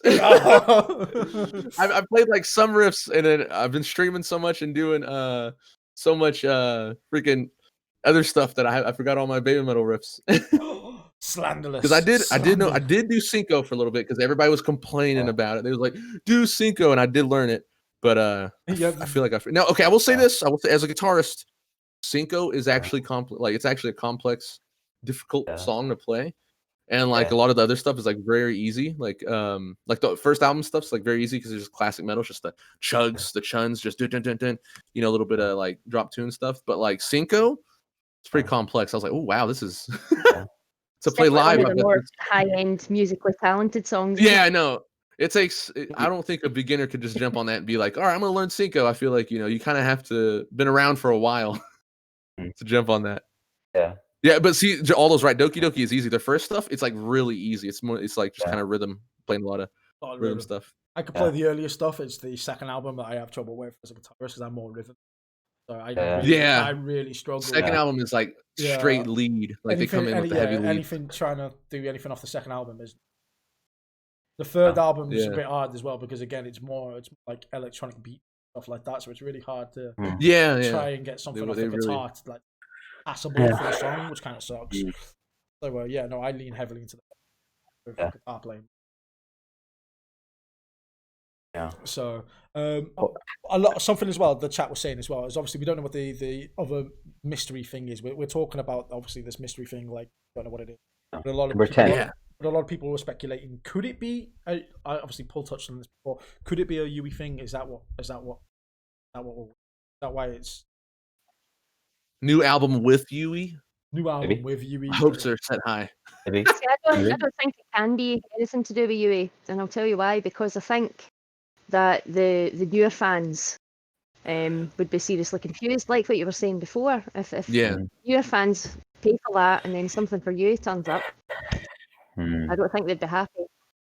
Yeah, it would be like a big switch. Yeah. It's almost been too long now, Yeah, that's what I was thinking too. There's a new generation of Babymetal fan now, so they're all Like, Yeah. obviously, it would make Noah. the long term. I'm gonna be the odd one out here, and I'm gonna disagree with all three of you on this one. I'm obviously one of those newer fans. Not too late. I'm one of those newer fans, and I seriously would love to have the original feedback. I would love to have you back. I just Yeah. Me too. I think and I would love that. The first two albums for me are amazing. I think we all agree with that. And I love I love listening to them two more than Metal Galaxy. Metal Galaxy amazing. So to have you back for me would be a big thing. So I don't totally agree with the statement that the newer generation like the old the original three, because I still think they. Sorry, can I just interrupt you there, right? Yeah, it's not that I don't think they'd be happy with the original three again. Yeah. What I think is, if they paid a whole load of money for a mystery box, and they're a new fan, they've come from learning this new album, and they got a mystery box out, and it was all about Yui, who they don't know because they know that, well, they don't know as well because they've come in on the third album. Yeah. That's what eBay's for. Somebody will buy it. Like obviously fans that have been fans of Babymetal for a long time, like they would love nothing more than to have Yui back and have like Black Babymetal songs come back. Like the hardcore fans that have been there for 4, 5, 6 years, they would absolutely love that. But I guess what we're referring to specifically is some newer fans. You know what I mean? We obviously love it because we've loved Babymetal for years. But yeah, I don't know if to. Yeah, it's a difficult one, the mystery box. We don't know what's gonna happen. So it is a mystery. That's what's so juicy about it. What is it? Yeah. What is it? Let's go back. Yeah. So, like I said, it's one of them. I totally understand where you're coming from with like the newer fans and stuff like that. But like someone's just put a comment here. Surely, if you're going to spend that much money on this X mystery prize, then surely any fan worth their salt is going to know who you is before making something of that such of a purchase like that. I do feel like I said, I'm still a new fan. I'm a new fan, but I did get started on old Babymetal first, and then I went into it. Like I found, I was like, I started with like Road of Resistance, and I started with Yui, and I think if you started with Yui, you're more like, yes, Yui. But maybe if you started with the new stuff, you're like, well, okay, I could see, she's left. All right, I feel like you're more accepting of her not coming back. That's you started with the new stuff. I was the same. I started with the I think I started with Gimme Chocolate, just videos on YouTube. So obviously people recommend that because they know that people are like, what the fuck is this? Like the first time you listen to them. Which I wish I could have that feeling back. I wish I could have that feeling watching Babymetal for the very first time again and just be like, what the hell am I watching? That's a feeling you can't get back. Yeah, that was crazy. Like that was 6 years ago for me. I remember like a friend of mine who's like big into Japanese culture was like, he showed me I asked her to show me something that's cool, that's Japanese, because I knew she was big into Japanese culture. So she showed me this video of Gimme Chocolate, and that was the start of everything for me. And then I went to go see him live in London, and that was the start of a roller coaster ride of the last 6 years, like going to Babymetal shows and making that a big part of my life, and I guess Gelsa's been to 8 shows, she's been to a lot of shows, so she knows the score, what it's like that first time you see him, what the feeling you get that first time round. You never forget that first time, that first live show. Yeah, it's special. I was quite fortunate with that one. I managed to just catch my first show for lockdown. I was incredibly. In Manchester? I was incredibly lucky. I seen him in Manchester. I was there, and then literally like a month. We were there. There were so many people there, and so many people I didn't know. And then people watch my videos and they comment like 6 months later after that video, and they're like, "I was there. Yeah, you were stood like 2 spaces away from me." I'm like, I didn't know. I'm sorry. Yeah. Gelsa and I did the marathon in the UK. We did Glasgow, Cardiff, Manchester, and London. We did all 4. was like 4 shows in 5 nights in 4 different UK cities. So it was exhausting. It was amazing. Like, and we got to do that just before lockdown. Literally, it was like the So end. lucky. The shows in London were like February 24th, I want to say. Like if that had happened like a week or two later, it just wouldn't have happened. So Yeah. we appreciate that more. What I Yeah. will say is I did get pulled over while I was at that concert, and people turned around and go, "Hey, are you that YouTuber that covers Babymetal?" And I was like, "Yes, yes, I am." Recognized. Recognized. I was like, "Whoop," that made my night. That I was like, people know me. And then literally a month later, like the world turned to shit, and I've been able to do the show since. So that kind of stuff, that's well overdue. I've discovered so many good bands as well since then, like Bandmade, so many other Japanese bands in the meantime, that I have like so much to do, and I'm literally just waiting thing to piss off so life can return semi-normality, and I can go back and watch shows and stuff like that. I want to meet people as well. There's like so many people in the chat, so many people that I've met from the podcast. It would be so awesome Same. to get together now and go to like London to see them in Wembley or something. Yeah. That needs to happen. Life just needs to already. Yeah. I saw on Twitter there was people saying that like if everything was right and there was no coronavirus, people would be in Japan right now enjoying whatever Babymetal had planned to do. The 10-year anniversary. Yeah. I think we have to acknowledge that what's happening now and all this merch and all this announcement is very, very different from what Babymetal had originally planned. Like they probably had a whole series of concerts in Japan, maybe 3 nights in Tokyo Dome, and they would have been doing live shows. There would have been so many of us out there. I know I would have been out there. Maybe the fans would have made their first trip out there. So I saw on Twitter people are saying like, "Oh, right now I would be in Japan, or I would be going back there, or I'd be making my first trip out there," and it's so different. It's not what it was supposed to be. So we're dealing with the plan B here, pandemic 10th anniversary. So and people kind of hope that like in a year from now that they will do kind of what they were intending to do, and we can have like a 10th anniversary 2.0 in 2021, and can do the big Tokyo gathering and really celebrate Babymetal. Yeah, because the tour was going to end like in July, or it was going to end like recently. They had so much more planned. Like they were going to do their first Southeast Asia tour in like 6 or 7 years. They were going to come back to Europe and do like 2 shows in Spain. They were going to play in Poland, or play in the Netherlands. There was obviously going to be something big for the 10th anniversary. So Download as well. When they coming back for Download, I believe as well for the UK. Download, and they had other festivals in Europe. So Babymetal had a bumper year plan. Like this was supposed to be a big year for Babymetal. Loads of shows, loads of content, but it just got all derailed by this mess. So. Thank you, Corona-chan. I know. Yeah, the Corona-chan. Because that's the thing too. Like a lot of people were like, "Well, where's new content?" But I feel like they were probably like still like reeling. Like, my God, we have to cancel. We canceled all this stuff. We have to like figure out what we're gonna do now. There was a lot of waiting to see what was how things were going to go, and I think that's part of it as well. No one can plan anything because you've just got to wait and see how it's going to turn out. I don't think it's all bad though. I mean, it's probably bad for us as fans, as consumers, but I think for the girls as well. I think having a year off, letting like I said, Mo was in university, so letting them just kind of have like a sort of a normal year out for them is probably healthy. Yeah, normal. And that is a positive.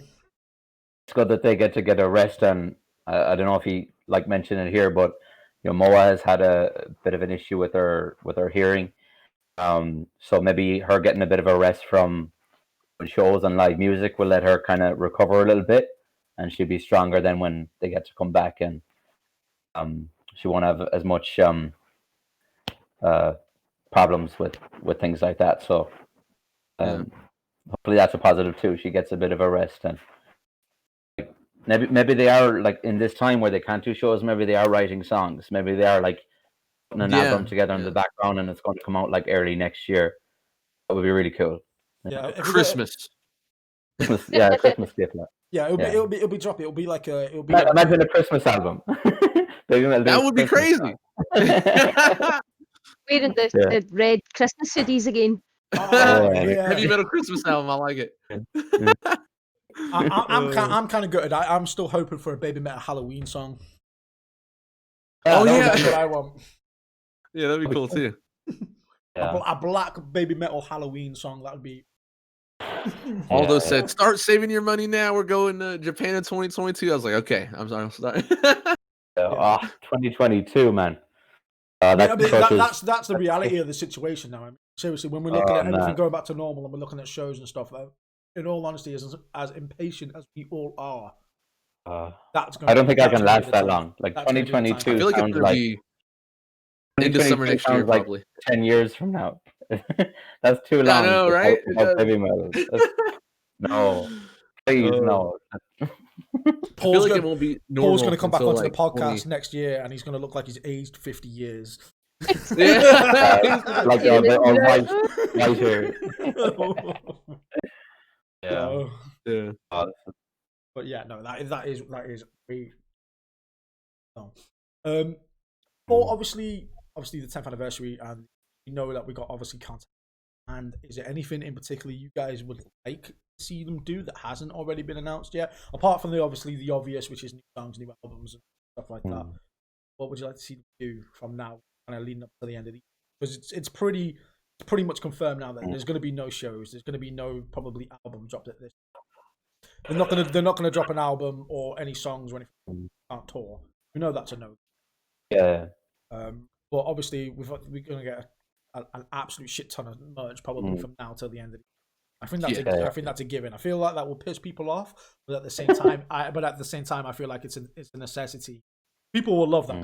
People will still buy it. People will still love the merch. People will still buy it. But I know for the casuals, people, because they'll just see that merch is just.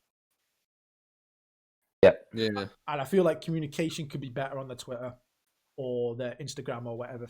Like I said, a 30-second clip of Sue and Moa together in their civvy clothes, just going, they have a good year or whatever and stuff. Would just make people so happy.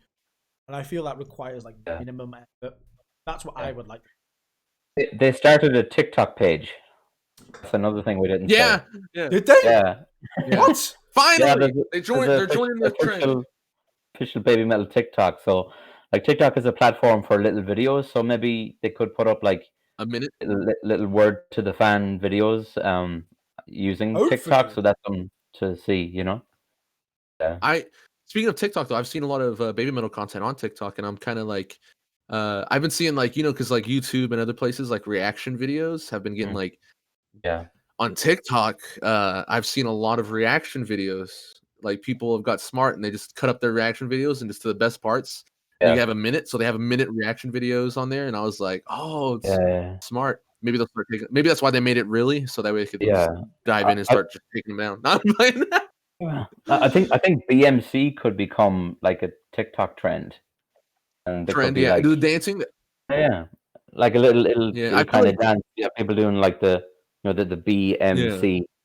That could be a TikTok. Oh, sweet! So I can do. I could see them making TikTok. I could see Babymetal making TikToks, like suing them. I could see them doing like TikToks because it's such a huge platform, and I feel like now like corporations know, and Amuse is like it's a music label, and they're smart, and they're gonna be like, we need to get on TikTok, and I feel like that would be like the content people would crave is the TikTok content. If they just went out there, Sue and Mo making like even going with the trends, dancing to it and stuff, and like people would probably eat that up. I feel like.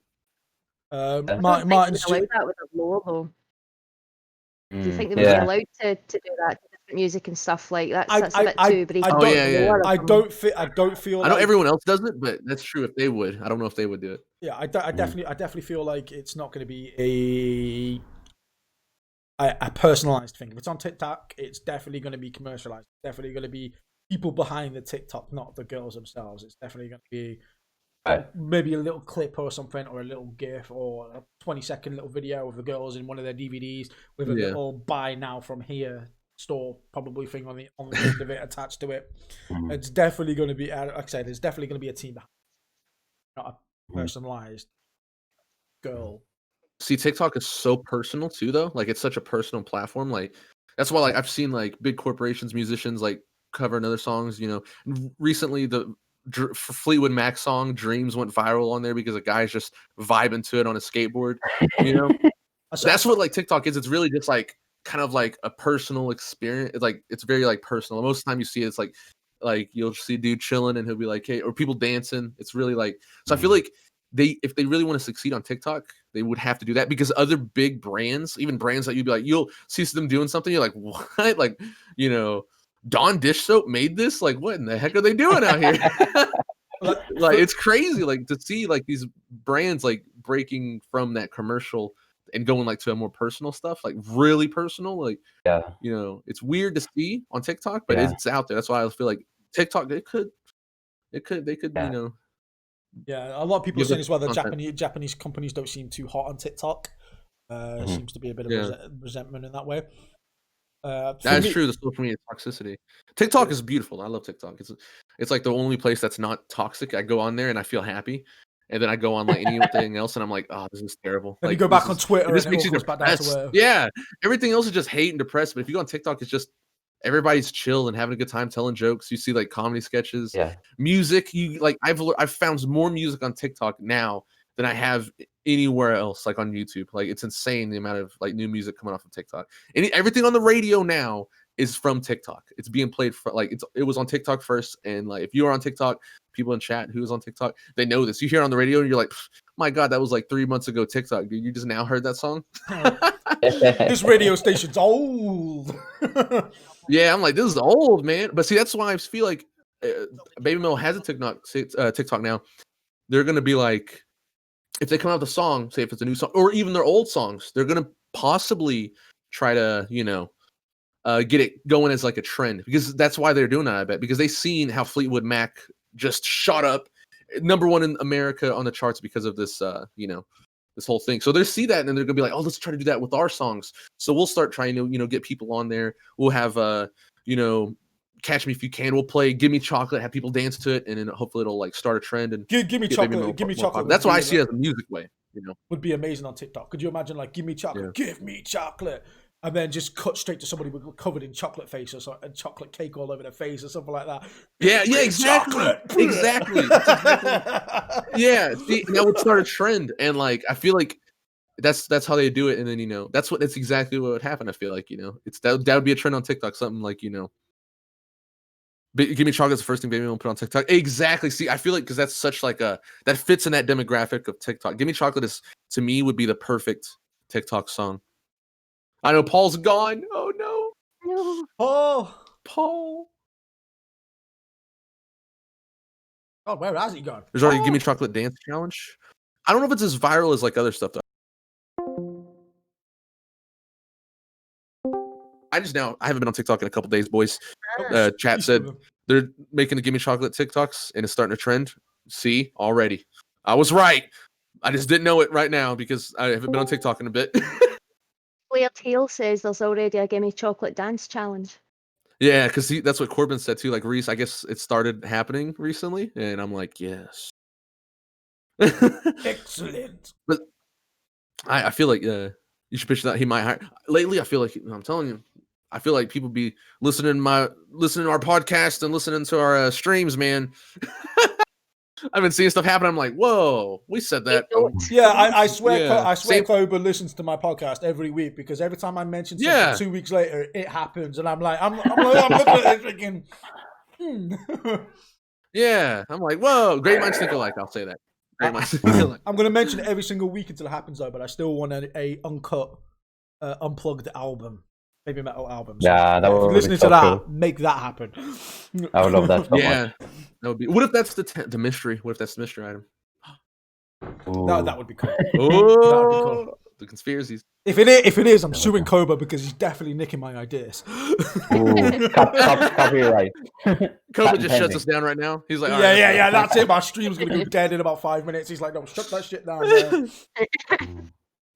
So, but oh man. But yeah, how we've got a few more comments. Okay. Can you please mention Yui coming back? If Cobra is to do anything, Yeah, it should be it should be that. Everybody said Yui. Yeah, everybody's just like, yeah, bring. If you're listening, Cobra, bring Yui back. Literally, my chat just went Yui, bring Yui back. Yeah, they was like, we'll start talking about Yui. Start talking about Yui. I did, and remember what I said? I said that they're moving away from her. It would make so many people happy. I mean, like if there was a Yeah, Yui it would. comeback, It would. like everyone would want to be at that show. Everyone would eat it up. Everyone would be like stoked on Babymetal again. Yeah, I think if they make did it, so it would much be the sense, you know? yeah, it would be the biggest Huge. 10th It would be anniversary. massive.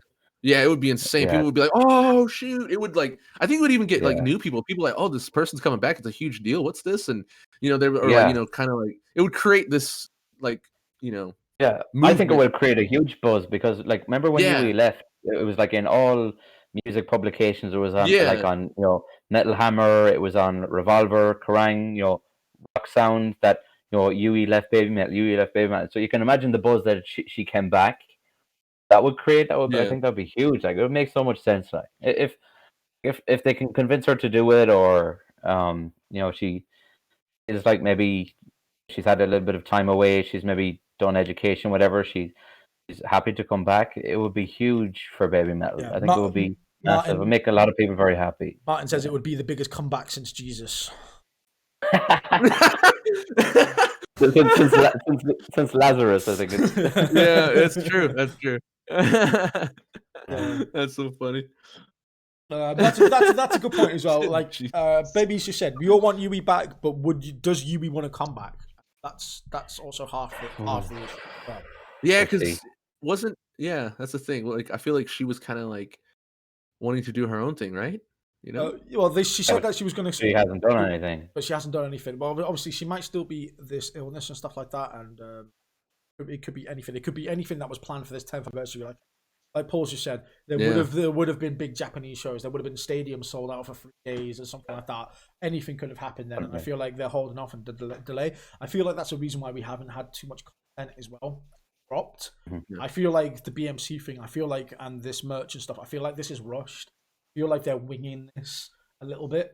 Yeah, they're trying to make up for something that was planned, which has just completely been scrapped because they're not able to do it. And they're like, oh crap, what do we do in that place, you know? And it's not like a regular band either. Like I said, going back to the them being like more of like an idol group, the like Amuse behind them kind of in charge. I feel like it's more of a bureaucracy, so that when they do decide something, it has to go through the system. They have to be like, okay, are we gonna do this? And okay, we're gonna send it to them, make sure they sign off on it. I feel like so it's more like that. It's not just like the 3 girls can do whatever they want and just be like, oh, let's do a live concert, because you see that from a lot of other bands, yes, but the other bands are more like free, like they're into more like they're not under that contract of like how Babymetal is. That's I have to look at it that way too. A question that keeps getting spammed in the chat at the minute as well is people are asking what their favorite Yui moment is.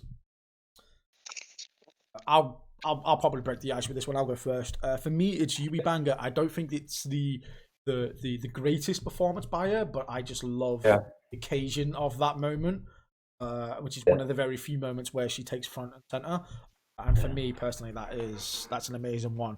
I could probably counter that by saying I love Moa Banger as well, just again because of the occasion more than the girl, and because they take center stage. But if I was to pick a moment for me, that would be mine. What about you, Paul? I guess this is where I get accused of flexing again. I was lucky enough to see Yui perform live 8 times. So I guess my favorite moment is the live experience of seeing her perform, do her thing, close up, especially at small venues in London and in Germany, in Berlin. There was some kind of close up moments, interactions, smiles, glances, stuff like that. So the live experiences of Yui is my personal highlight of her. What about you, Gail? Welcome back, by the way. Thanks. We were just talking about Yui in the return, and a lot of people were asking what our favorite personal Yui moments would be. Is there anything that sticks out for you for Yui that you would highlight as your personal favorite? Okay, I'm not trying to flex either, but At the Chili Peppers gig in Glasgow, where Babymetal supported, I was lucky enough to be front and centre on Yui's podium, and she broke character during Babymetal Death to grin at me, and I must have looked like a guppy. I must have just been like,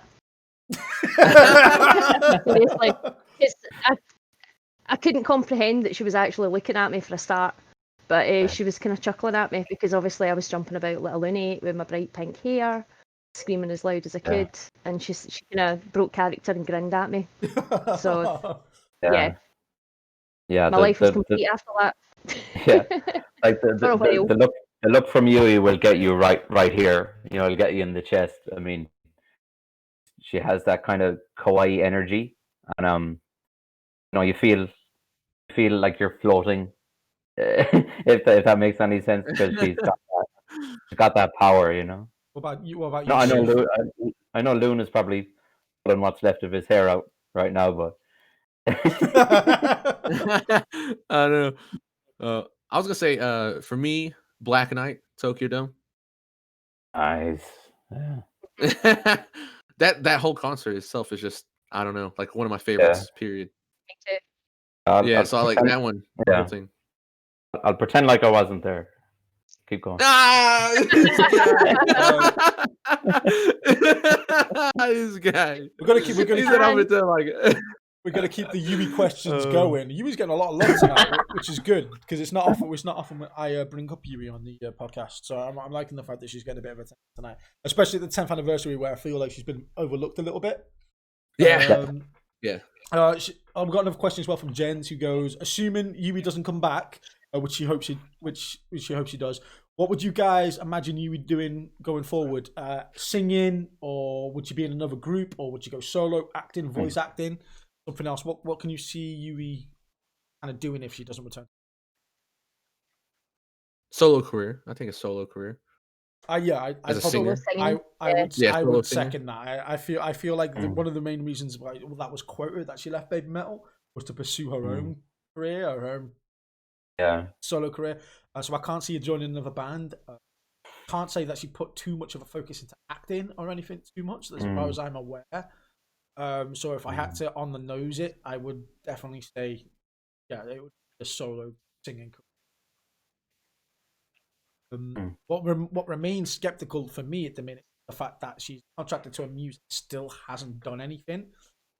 She's always going to have that shadow of hope that the reason why she hasn't done anything is because they're waiting for the right time to bring Babymetal.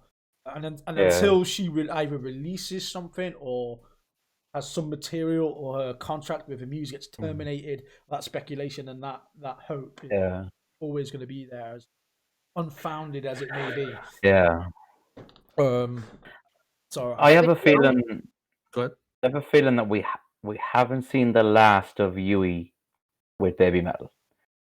I don't know. I don't know if it's going to be in the short term or in the long term, but I think there's going to be something like the way Yui left Babymetal, like, you know, completely unannounced and, you know, in smoke and mirrors style.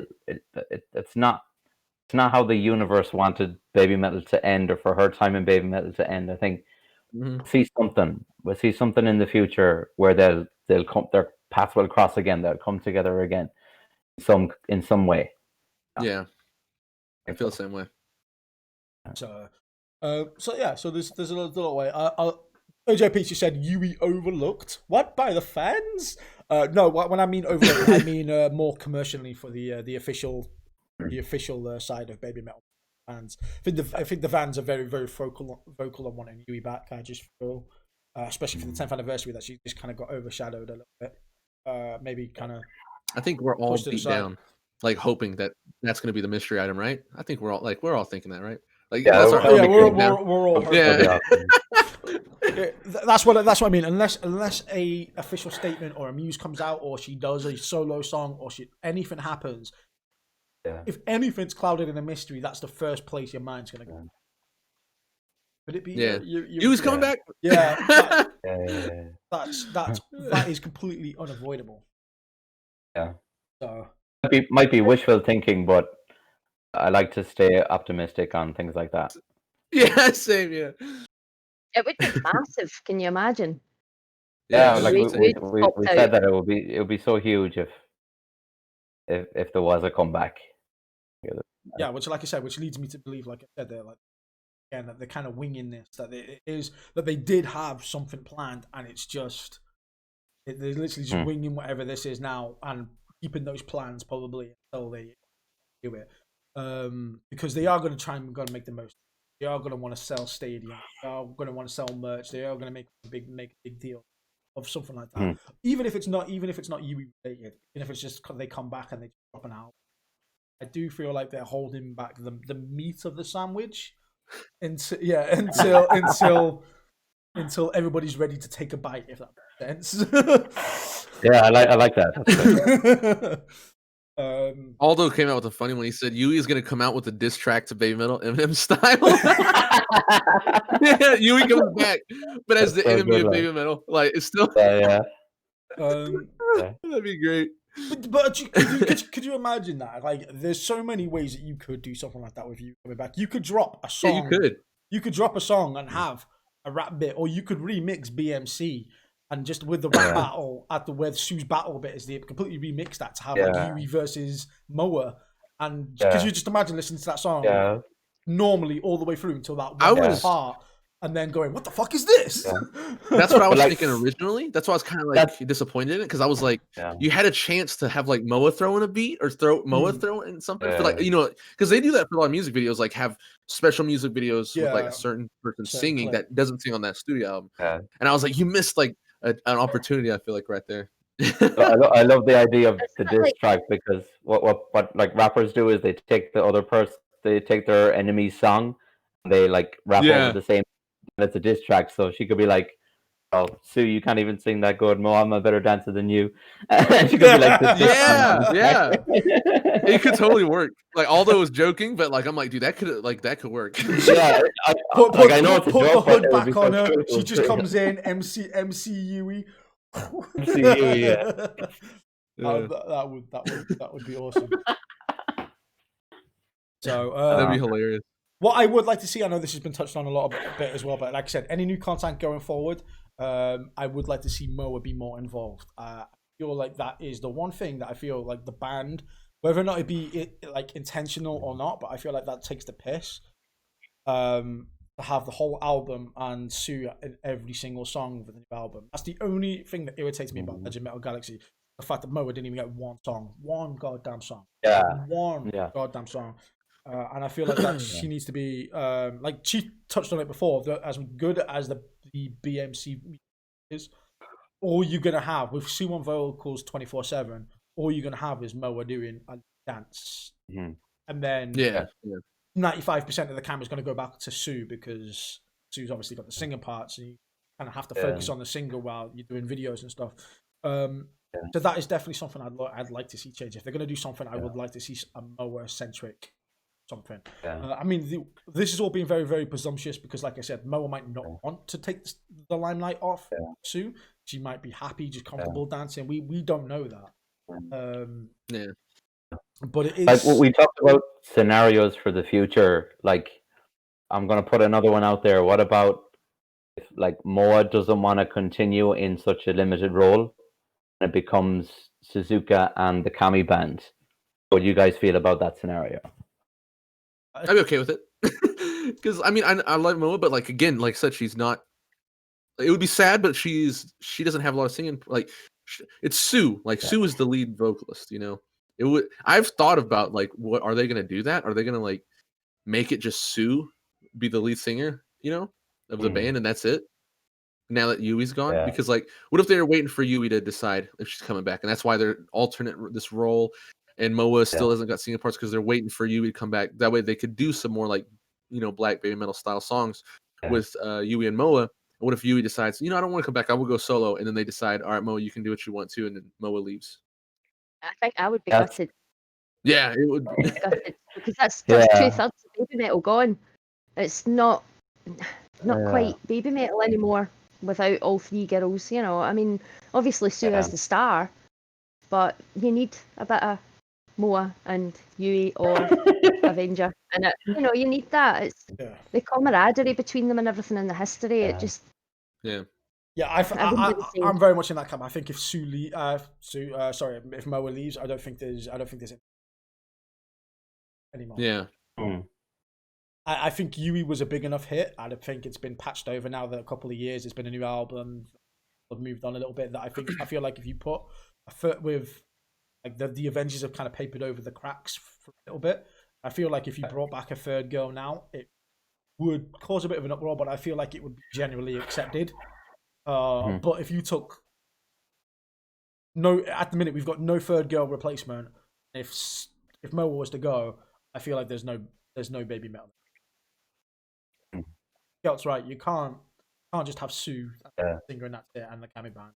That's not. See, I think you can. Like you might not call it Babymetal, but like Babymetal in terms of is essentially it's Suzuka and the Kami band. Like audio wise, that's what it is. I mean, you have your Avengers, you have Moa, but Moa's role now is so reduced. Yeah, Sue could definitely keep going, but kind of like an Avenger. The Babymetal kind of like an Avenger with a mic. Yeah, she's kind of like she could go. She could go on, but the Babymetal name, I don't feel like that could go on. Like if Sue see, that's why I feel like if Sue was to continue with the Kami band, it would have to be called something else. It would just be Suzuka. It couldn't be just Babymetal. I think it could still be Babymetal because like even like said the BMC video, if you watch it, like Moa's part, it's just like I'm not being mean, but it's just like you're kind of like, why is she here? She's just dancing. Like that's the only reason. It looks weird. Like, like there was that part in the video. You're like, that's why I was like, man, you could have like made her have a little rap part in there too, like, a little special for the video. But like she's just dancing and like it's Sue the whole video really. So that's why it's kind of like. Me and Chief are saying this, like, but like it's we love Moa. It's obviously it's out of love for Moa, but it's not about how we feel about Moa. It's about what her role is in the group and maybe how she's seen by Babymetal producers, and like they obviously see Sue as the centerpiece, the number one. And Moa's role has been like reduced significantly since we left in Black Babymetal. Like initially she did have her own solo song. She had GJ. But then that was taken away, and she had no song or even a significant part of a song of Metal Galaxy. So really, it seems like it might be set up, or they could be preparing for the eventuality that it is Sue and the scream and dance role is interchangeable. Which is obviously going to piss off Moa fans. I love Moa too. I know Chief loves Moa. We love her, but it's not about how we feel. It's about her position and status in the group. If that becomes so reduced that it's like, why is she just there dancing beside Sue? It might become, a disposable role or an interchangeable role where it's not, Yeah. Well, let's tone the testosterone down a little bit. Let's have some sense in this conversation. I was gonna say, and Gelt, what are your thoughts on this? What are your thoughts on this? Please, please guide us through this, because we're looking at this in a very, very male centric, I think, very one perception kind of way. What would your thoughts be on the band? Understanding. Like I say, I think Moa needs a bigger role, and I'm not really sure why she hasn't got a bigger role, because she's blatantly proved that she's very capable of doing it. I mean, look at Legend S. She smashed that. Smashed it despite all the problems. No, not Moa Banger. Legend S. When you first didn't show up. And Moa was left to do all the solos, all of the Black Babymetal songs on her own. She's definitely capable of doing it. She's got an amazing voice herself. She is, but it's hard to say. I really can't see them taking Moa out. I can't see Moa leaving either. And the chemistry that Sue and Moa have got is evident. Yeah, and huge. It may just be a case of maybe they haven't found the right tune for Moa yet. Maybe Moa doesn't feel comfortable enough with a tune yet. Maybe they're working on something for her. Maybe she's getting some more solo stuff. We can only hope. Hopefully, But no, I definitely think I think if Moa left, I don't think it would be Babymetal anymore. And I think Sue would do very well on her own. I think she would. but it just wouldn't be Babymetal. Yeah. I don't think. I feel Sue And is going to shine regardless because of who she is and her talent. So if she does continue with the band and does the metal thing or does like solo pop, she will be fine in a post Babymetal scenario. But I don't quite know what Mo would do if Babymetal did disband or she did leave. The path for her is less clear than it would be for Sue, who could really do anything. I think you're being incredibly harsh there. I'm gonna disagree with you. I think I agree with Gelt. Okay. I think Mo is more than capable. I think because Sue has taken such a limelight, Lou. such a yeah, don't quote me on that, please. This is it now. I'm gonna have Queen Lou on my comments for the next two months. Queen Lou neon on every video now. Jesus Christ. Yeah, Sue. Thank you. Sue has taken such a limelight, and she's such a prominent person with her voice. I'm under no illusions that Sue's quality of her voice is probably a lot stronger than Moa's, because of her background and her skills. But I do feel Moa is more than talented enough to pick up a song or two on an album. Yeah. To go solo, she is well capable of that. I feel a lot of people understate her value to Babymetal. I feel like the chemistry is important between them two. I feel like she can do more. Geltz is right. She's Black Babymetal. She killed that Legendaires by herself, doing that one part. Yeah. And literally, but then she's proven as well. Like I said, Moa Banger sing. She can sing. I think everybody was blown away with Moa Banger. Oh my God, Jesus Christ! Yeah, she has got a voice. She has got a really really good voice, and I feel like she could do that. I mean, even if the future of Babymetal was a 13-track album or a 10-track album, have Sue do 7 of those songs or 8 of those songs, and have Moa do 2. That's not a lot. Yeah, but that's enough for the fan. Like, do like have Sue do like a Legend Metal Galaxy theme where she does her songs and stuff like that, and have Moa do it like a Black Babymetal, or maybe she'll go really gritty or do something that separates her from Sue. Let her take the lead, because I feel like people turn around and go, she can't do this. She's not Sue, and I'm gonna call bull on that. I think she's more than capable. I think she's she shown what she do can it. do. I think she could do like it. Like what you were saying earlier with several different versions of the same song. They could have a song that's like half Sue, half Moa, and then they do a second version where the roles are switched and they're singing each other's parts. I mean, I don't see why they can't do things like that, or even just a bit more duet between them with both of them singing. I don't see why they can't add a bit more of that in. I understand. I understand maybe why they haven't backtracked to the Black Babymetal songs, because they don't want to go to that UE part. And they want to try and separate themselves from it a little bit. So I understand that, but there's no reason why they can't give Moa new material. Yeah. So it could have been because the album was like kind of or like Yui left before the album, and it's kind of like it was kind of like just put together. They were probably still trying to figure out what they were doing, Yeah, I feel like I feel like Legend Metal Galaxy was more commercialized. I feel like there was a lot of guests and a lot of pre-done songs for that album. Like they had Papaya with the rapper coming in. Not gonna have Moa do that part because they've got a guest. And then you've got Omajai as well, again with another guest singer on, and then Sue's gonna do her parts as well. I feel like a lot of that album was like already 2 or 3 years in the making, with different various artists adding bit by bit there to have Moa do something. I feel like that's also like an explanation to a lot of, I hear this a lot when they talk about the Kami band. They're like, why are the Kami band like pushed back and they're like all in black and they're all in this? But to me, it kind of makes sense with how that album is. It's not a very guitar eccentric album. It's very like pop. It's BMC to me is like very like it's more of like a rap song. Like, it doesn't have that metal. Like if you listen to the other albums, it's metal. You hear the guitar. It's in your ear. It's like friggin' Road Resistance. It comes in with the guitars screaming. And on this album, it's very like not a lot of guitar on this album. And it would I feel like it's a lot of like DJ sounding stuff. A lot of so I feel like yeah. So I feel like if they had them, people would kind of be like, why are they there? it's kind of the same reason of like, why, kind of like if Yui come back, people would be like, why? Who is Yui? Who is this?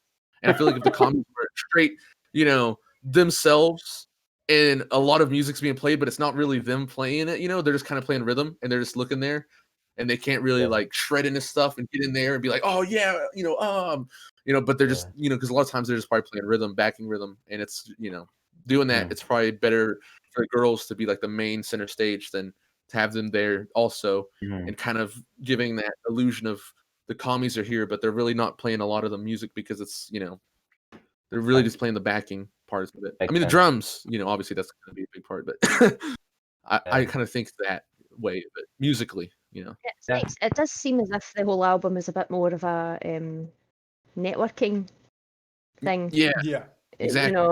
Maybe they do have a lot more songs, but maybe they cut them to add to a new album. Could be they just wanted the more commercially songs out just now. I mean, maybe they've got a plan for that. Exactly, yeah. Imagine that. Maybe that's the mystery thing. A Legend Galaxy disc 3, for all we know. Uncut songs from the album. Nobody knows. God knows. Only the Fox God knows. Such a cop out.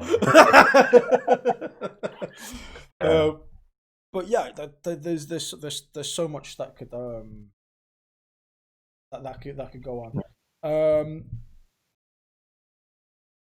What was I going to say? I had a question in my mind here with the chat, but I tell you what, the chat's just kind of gone full blown now. I've just looked at a comment, man. I'm going to talk about that. Yeah. Looked back, and the comments like up there somewhere now, like it's blown by.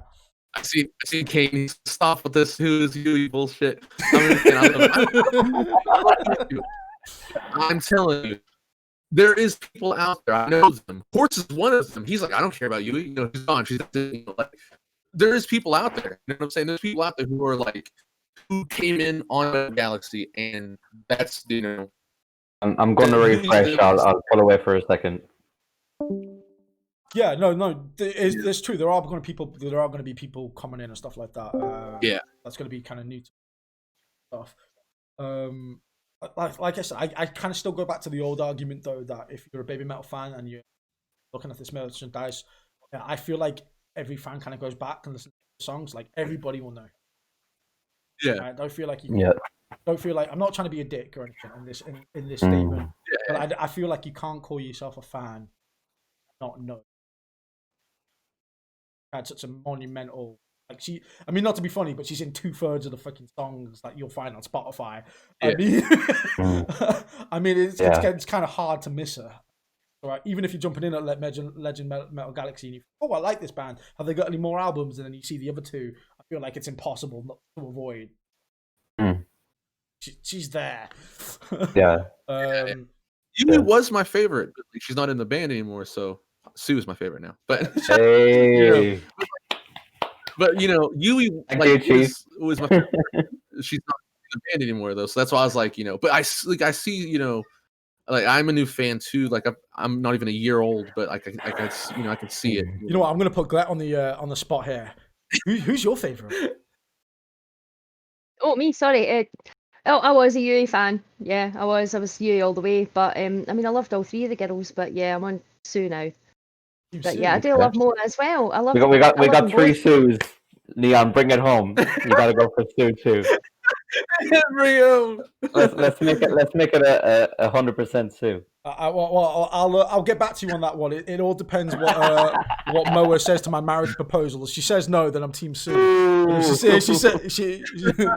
She hasn't said no. Yes, she hasn't said yes yet either, but she hasn't said no. So I'm still holding out hope. So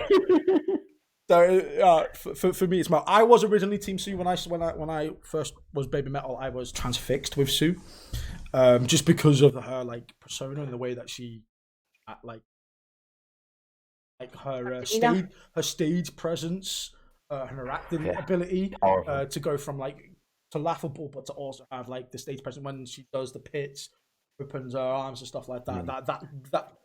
That death stare makes my knees a bit weak. I feel like my knees are turned into jelly, and I'm like. But the more I've watched Babymetal, I think for me it's that it's because obviously I dived into a lot of Sakura Gaikuin stuff as well, through my Nendo tests and stuff like that. West I only seen a little bit of Sue, but I've seen plenty of stuff of Noah, and onto that extent Yui as well. Diving into that, so I've kind of going back into more Sakura Gaikuin stuff. Kind of grew up to like Moa's personality as a bubbly individual. So as I've kind of been going through Babymetal now, Moa for me has just turned into the most phenomenally beautiful goddamn universe at the minute. Well, like every time I see something new content come out, I'm like, Christ, she's looking rather beautiful now. Big Big eyes. Big eyes are. So from that point of view, she's kind of for me just stole the limelight off Sue for me. But it's not just about that. It's not about just it's not about just dancing on looks. Like I said, it harkens back to Sakura Gaikuin and having all those content and those frogs and stuff like that we see. Those memorable moments just stick to me more because of Yui and Moa more. I feel like Sue's like the big sister of the two, the more strict one. Like Moa did shine a lot in SG because she was president of her graduating class, so she kind of had to take up a leadership role. I feel she really did shine in her last year. SG, like Suzuka was a president as well, and it's a big thing in SG. If you're the president, you're the leader of your year, you're the leader of your gang, and you have to rise to the occasion. And Sue and Moa did that extremely well. Yeah. Quick question, obviously, for those that do like Sakura Gaikuin, what's your favorite Sakura Gaikuin girl outside of the Babymetal? Should I go first? Yeah, go first, but nobody else wants to. They're like, oh shit. I'm gonna say Ayami. Ayami was like the original president. I call her the OG president, original gangster of FD. She was in. A lot of people might not know this. Well, Babymetal fans will know, but she was in a group with Suzuka before they started SG, a group called Karen Girls or KG, what we call it. So, like Sue and Ayami were kind of stars already before they started SG, and they were like the founding fathers of SG. They kind of let the other members like get into it because they already had experience in it. Like Ayami and Sue were already like each other's right hand woman at the start of SG, and they almost like got things started. So Ayami is the next thing after Babymetal. I'm going to say Ayami as well. I'm going to be covering while we're on this subject. I'm going to be covering a lot of Ayami stuff this month or leading into next month as well because she has a new album that's kind of dropped. Yeah. She's a great singer. She has new songs out, album, YouTube channel. So yes, there's a lot of Ayami stuff. Check out Ayami as well. So yeah, for me, she's really good. What about you, Chief? Ayami, Gelsa yeah. What's Gelsa say? I don't know any of the girls to Sakura Gakuin. I can't get into Sakura Gakuin. I didn't even know what idols were before I started listening to Babymetal. I knew nothing of the idol scene at all. I literally came from a metal scene and found out about idols through Babymetal. My chat forced me to watch the Sakura Gakuin. I just can't get into it. I can't. I've tried so many times. People have sent me songs saying, "Oh, you're quite metally. You might like this one. Try this one," but I just can't. Yeah, I can't. Like some Babymetal fans just don't do the SG thing. They're like they come from the metal side. They've tried to like SG. They've tried to get into it, but it just doesn't stick with them. And that's it's fine too. Much, too much for me. Too squeaky. Too poppy. Too much. Some people have the exact same. It's like a little kid show. Yeah. Yeah. I'm the complete opposite, actually. Everybody, the chat is like, what? Yeah, no, like it's like some Babymetal fans are just not going to be into SG, like, and that's as simple as that. It's just not for them. Same way Babymetal is not for everybody, SG is not for everybody. So that's fair. I do want to stick with SG though. Obviously, we know that they're obviously closing down next year, which leads me to my next question. What are we thinking the probability of a Sue Moa and is that something that could be a possibility? Now, obviously, we've got no concrete evidence or anything to back this up, or we don't even know if it's actually happening. This is pure speculation. But do you reckon they've got to do something? I mean, surely they've got to bring back the old members. Surely they've got to bring back the old members for I guess you're talking to me that. since our other two guests are not on the SG bandwagon. Yeah, I think it's I've it's watched possible. a lot. I've watched a lot. I've tried. Yeah, to yeah. get into it. Go ahead. I'll sit back. So, Chief, go ahead. I was like, so we're talking about. You think Babymetal is gonna like be like Sakura Gakuin? You saying? No, I would That's the not. No, I mean Sakura Gaikuin's obviously closing down, and they're closing down next year. But Yeah. we know that they're closing down. They're gonna have a farewell show, aren't they? Yeah. It would be you'd think it'd be madness not to have a farewell show for what's Sakura Gaikuin's been around probably about 10 odd years as well. Yeah. To not bring back like the old class presidents, which would include obviously Sue, Moa. Babymetal is a massive international thing that's come out with Sakura Gaikuin. So you'd think that you'd have Yui, Moa, Sue back. Now, obviously, with the and they're under the same label too. Yeah, it's obviously under a so there's a possibility that could be. It could just be a possibility that it could just be Sue or Moa, or it could be a possibility that none of them show up and it's just a purely Sakura Gaikuin thing. But I feel like it's a massive missed opportunity, especially not to have Ayami back, especially not to have Sue back. The really prominent presidents, you know. I feel like if they do have that reunion, I feel like that's the most.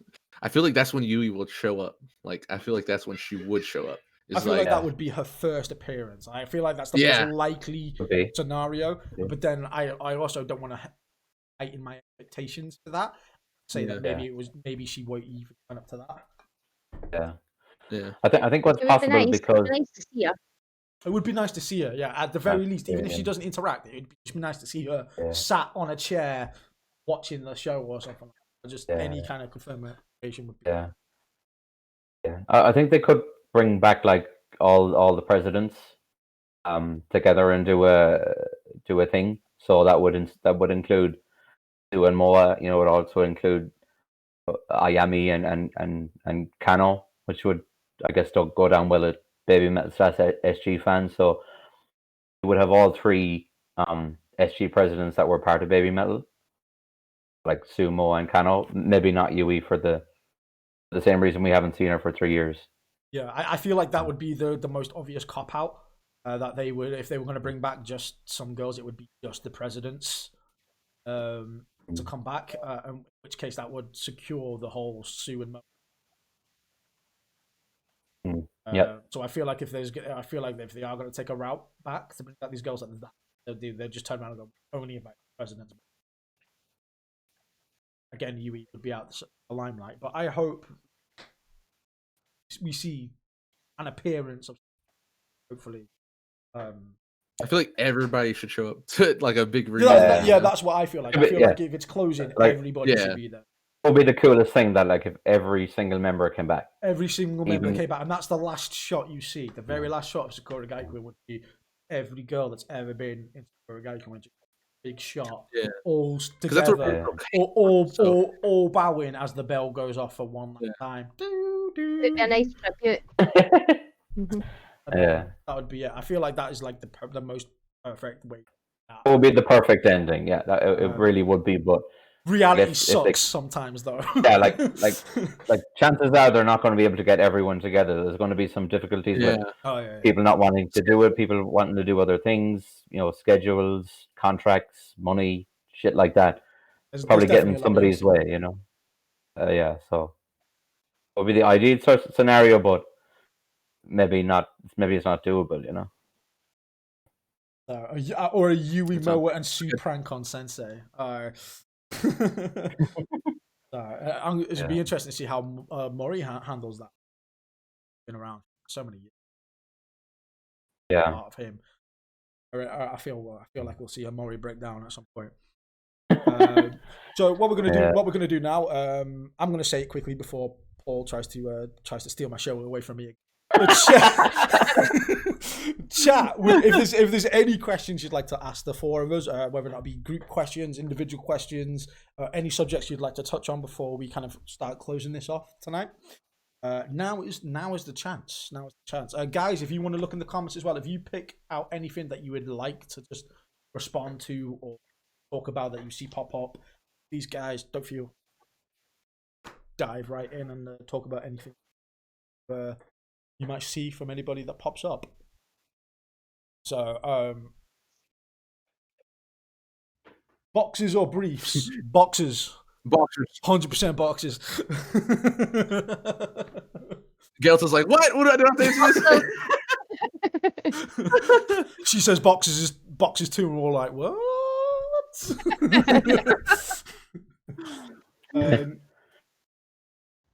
I was like, y'all wear underwear? I think I went out there a second. What do you guys think of Notfest 2021?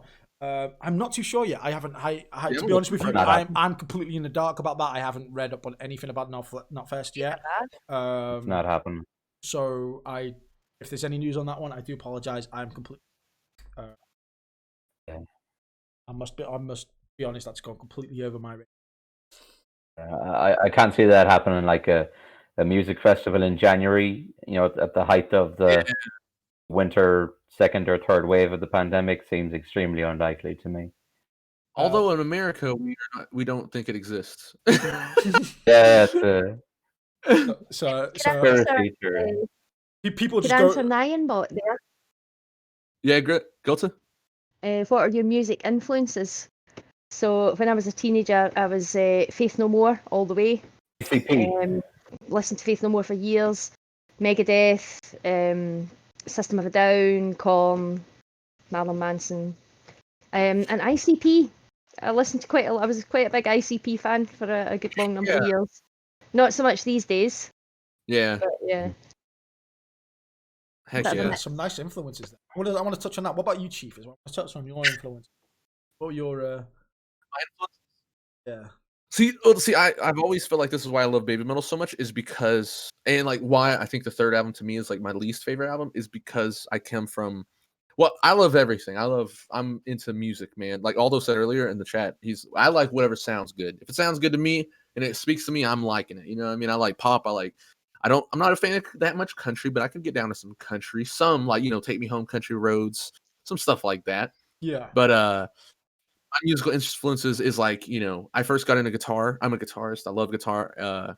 It was Jimi Hendrix who got me into guitar music, and then Eddie Van Halen sent me down the road of the guitar. And then I went to Steve Vai. I went to even Loon was asking me, he was like, why do you like Jimi Hendrix so much? He doesn't like him that much. And I feel like Jimi Hendrix is a guitar. It's like music for musicians. You know what I mean? Like as a musician, I hear it. I'm like, oh man, he plays so great. His slides, his licks, his things, that's what I like. And so Babymetal, when I heard him, I was like, oh my God, like not only the singing is awesome and even the pop is awesome, and like Gimme Chocolate, because I like Doki Doki. I'm Ine, Doki Doki Morning is my stuff. It's not very guitar eccentric, but like metal, like a Road of Resistance, Rondo Nightmare, when you like, they have serious musicians. These guys like Amora and like Bo, they're like musicians that I love. Like Bo is Billy Sheehan, the Japanese Billy Sheehan, and I love Billy Sheehan. He just goes off of that live stuff, So, and like Amora is like, to me, is like Steve Vai and Yngwie Malmsteen mixed together, and I love that. So like that's my musical influence, is very much like instrumental music is, like I said, music for musicians. But so I feel like Babymetal is the blend of that. It's like everything I like just blended together, and that's why I like it so much, because it has rap, it has rock, it has pop, it has metal, and then it has the metal I like. Like the metal I like is very insane guitars, freaking Babymetal death, just dun, dun, you're like, oh yes. So that's like the metal I like. Classic chuns, heavy, fast, 90s, 80s, but I like everything and anything. I like two questions here. ICP. I like that. Two questions here. One from Loon. Favorite metal moment was first time seeing him in July 2014 in London. First concert. That's the best memory, best experience. And there's one there from Under Carter. Do you think we'll get any input from the Kami, the anniversary stuff? I would think no on that, because the Kami are very much kept separate from Babymetal, and in the eyes of Babymetal, not really considered to be part of Babymetal, rather the freelance backup band. So I think the Kami will have zero say in what Babymetal does. They'll just show up when there's a show and get their paycheck and do their thing. That's the only involvement they'll have in Babymetal content. Yeah, that's probably the thing I was probably most disappointed about. Top of the getting enough mic time was the lack of influence from the Kami band for the new songs. I feel like they went more in a poppy direction with Legend Metal Galaxy, and I must admit I'm very much like Chief in that respect. When I listen to good musicians playing massively good technical picks that sound awesome, there's just something about that when you listen to it and you're like, oh, the way he picks that guitar. Amora is one of the best in the world for just picking that guitar and making it squeal in certain ways. You're thinking, how the hell did he how does he do that? And picking up on that, there was a certain lack of that, I think, which I was a little bit gutted about. Can I just add in here, this is kind of related. Sorry, what's your favourite Kami band member and solo?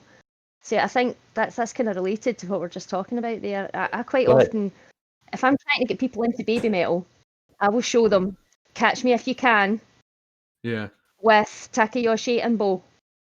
And I'll show them that intro with Catch Me As You Can, because it's got elements of quite a lot of different bits in there. You're seeing the mastery of Takayoshi and Bo with their guitars. You're seeing the proper musicians' music, as you're saying, proper technical skills.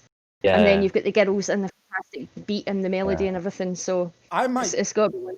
I might take a bit of flack here from the chat here, considering this is a Babymetal podcast. But if I was trying to get a metalhead into Babymetal, I would, believe it or not, actually not show them Babymetal.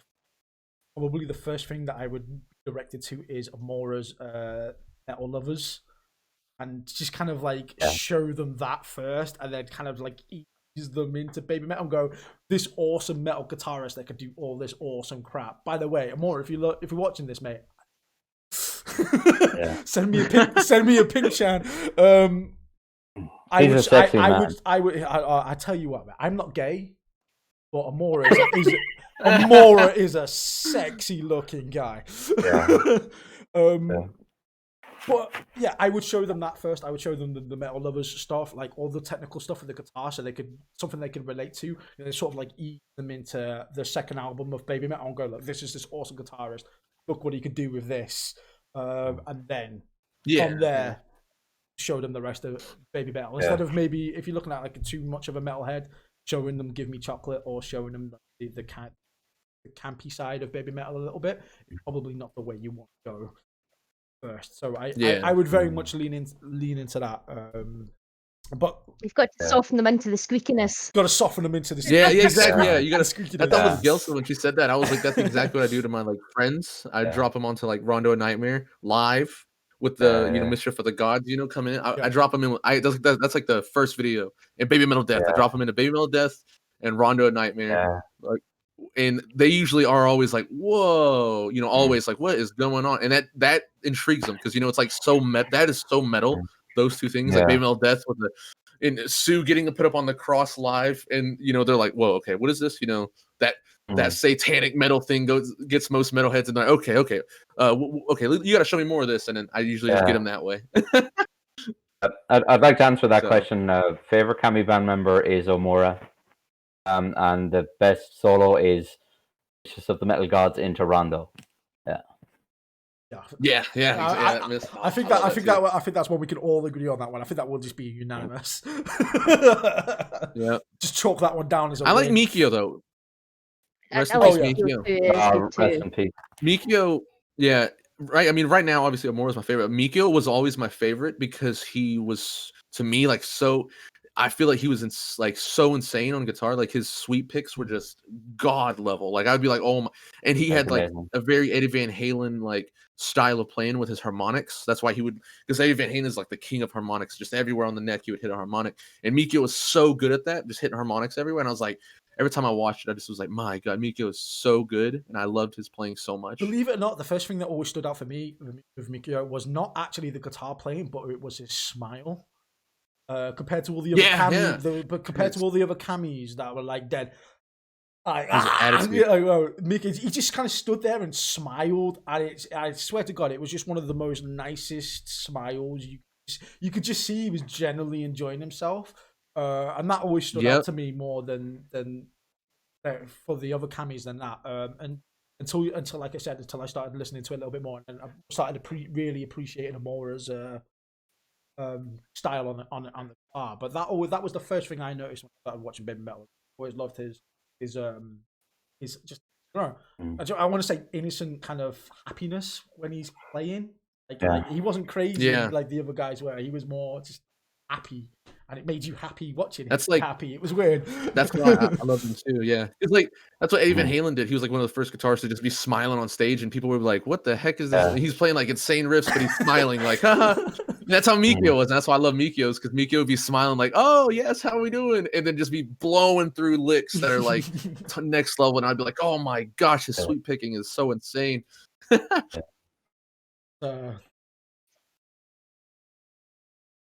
We should go the best Sue solo next. We did Kami solo, so we go best Sue solo next. Oh yeah. Let's talk about best Sue solo moment. Ooh, that's see, that one's a hard one. My favorite Moa solo is Moa Banger. That's the only one you have to pick from. So. It's the best one. It's the best one. Her GK solo is pretty good. It's not as good as Moa Banger though. Leon is thinking there. He's trying to decide which Sue solo is his favorite. I want to hear this. Oh, that one's difficult. See, I don't know whether or not to go to for more of the extravagant or the beautiful Sue. Sue does both so very well. I could go either spectrum. I could go something like BMC where I think, oh, that's awesome because it's so out there. But then I could go probably an unpopular opinion, but one I really love for her is when she sings Starlight and Shine, where it's more of like a ballad for her. That's for me personally. That's when Sue vocals are elevated. That's where I can take a step back when the guitar playing's a little bit less, and it's more of a ballad for her, where she shines. Not intended there. In those instances. So I don't know. I wouldn't know which way to go from that. If I had to take a moment and say the moment where I kind of stopped and took Sue a bit more seriously, probably be during Shine. I would have to say nice choice. Just when she goes shining, and it's just like yeah. Every shot of that in the stadiums is just like everybody's quiet. Everybody's like, when Sue does stuff like that, everybody shuts the fuck up, right? Yeah. And they're engrossed, and I love those moments just as much as obviously the outrageous moments. But so for me personally, it would be like more of those kind of moments, the more ballad, the more where she gets to lower her voice a little bit more. That I tend to. What about you guys? It's yawn yawn yawn for me right now. It's 444. Oh, it just changed, but it was yawn yawn yawn for me right now. Okay, so was not in that song. No, I was gonna say the time was for me was yawn yawn yawn. Okay. Yeah, the time was. I was like, oh man, it's yawn yawn yawn right now. Yeah. Oh, but okay. I was gonna say it would be Rondo or man, I was gonna say Akatsuki or Rondo, but I was like, I don't know, man. I guess I'll go Rondo since I was talking about Rondo. I would love to hear a re-recording of Rondo. I would love to hear Sue singing it now. I think Rondo would be cool. It's amazing for the first album, but her voice has matured so much since then that I think a re-recording of that would be epic. Yeah, it's My goodness, what if that's the voice 10th is more powerful mystery. Now? That would be so cool. Yeah. 10th mystery item is hashtag baby hashtag baby unplugged album. We need to make that happen, guys. I need an unplugged album. So yes, that needs to be a must now. Make it I'm gonna go for Akatsuki. I think that's a huge one for me personally. I love that song, and it's one that she's done more recently. It's a popular one in the chat. That one is. Yeah, I miss those Sue power ballads. They haven't done them since 2017. That's something that needs to come back, I think. Yeah, so Akatsuki, like I love them all. I love Rondo, I love No Rain No Rainbow, Amore. So either one is good with me. Akatsuki and Seiko, it's all about the cape action. All about Yeah. the cape. It's Yeah. all The about the cape.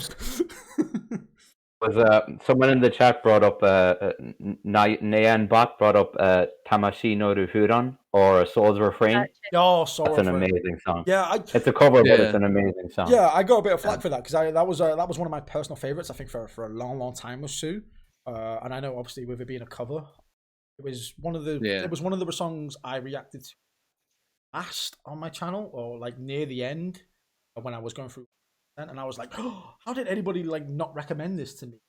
But because it was a cover, it kind of got pushed to the side a little bit Shoved more off. to like main stuff, which was a shame because I actually love that cover. I got quite a lot of slack for Kimi to Anime Gamitai being my favourite song for a good long time, even though it's not Really? actually a Babymetal song. Yeah. But I just adore it. It's so fun. It's so fun to sing. It's so fun to jig to. I just think Yeah. it's so fun. Yeah, that one's not bad. That's a good song. That's funny though that you said, because I do hear people say, "Oh, that song." That's not a proper Babymetal song, and I'm like, no, but it is though. She Yeah. sings it. It's one of my favorites. Leave it alone. But yeah. Paul's I think is leaving, or he's frozen. Paul is. Paul's Oh frozen. no. Look at that face though. Look at that face. It's concentrated. Paul is frozen. That's as concentrated as you'll ever see Paul there. Look at the concentration on that face there. What if he wasn't even frozen? He was just like, "And that's how you act." That's how you act, boys. And Don't be fooled.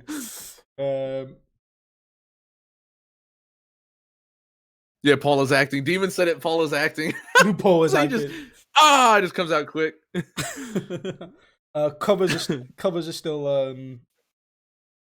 He's back. covers He's are still back. Babymetal songs. Yeah, I totally believe that as well. I still feel like You're you're back. back. I can't see you, but that just may be me. So give me.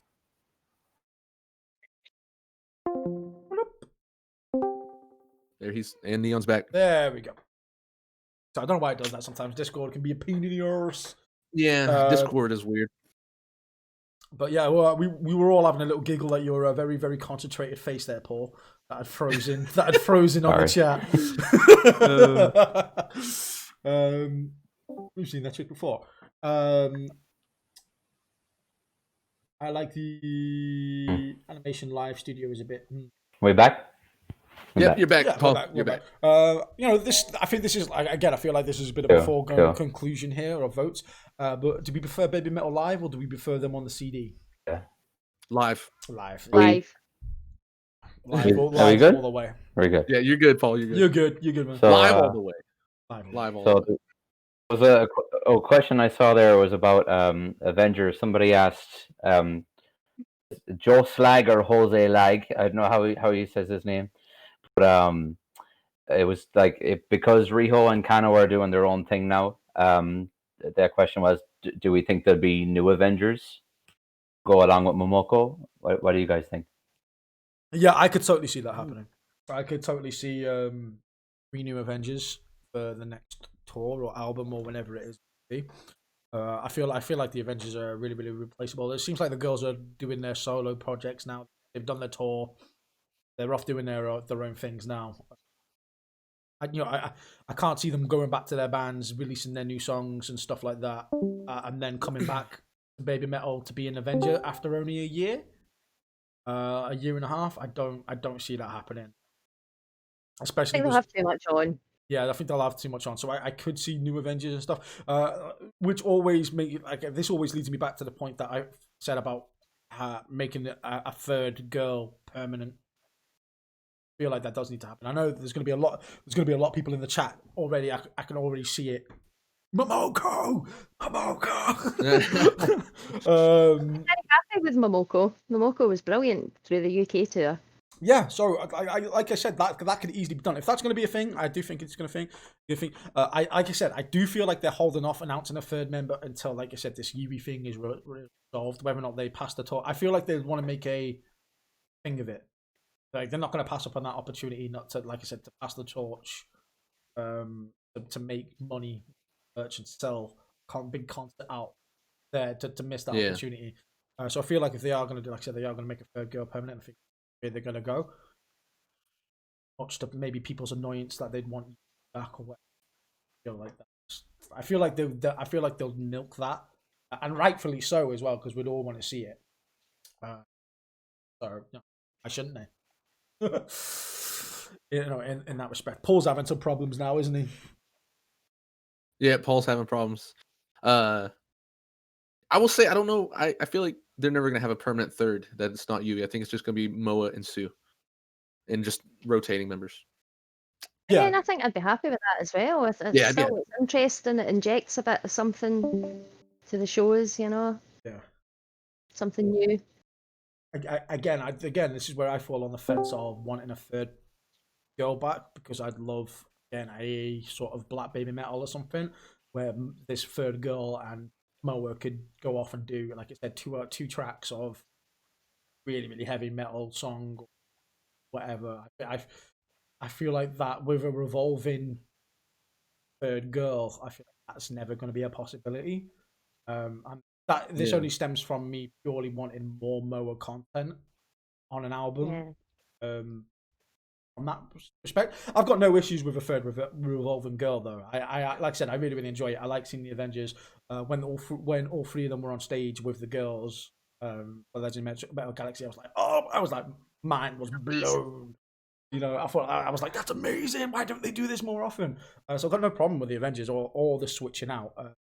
Just purely from a selfish point of view, I'd like to see the return of Black Babymetal more Mo, and I feel like that's the way to go if that's going to. Yeah. Yeah, I feel that you're right. I think you're right. Jen has a really good question.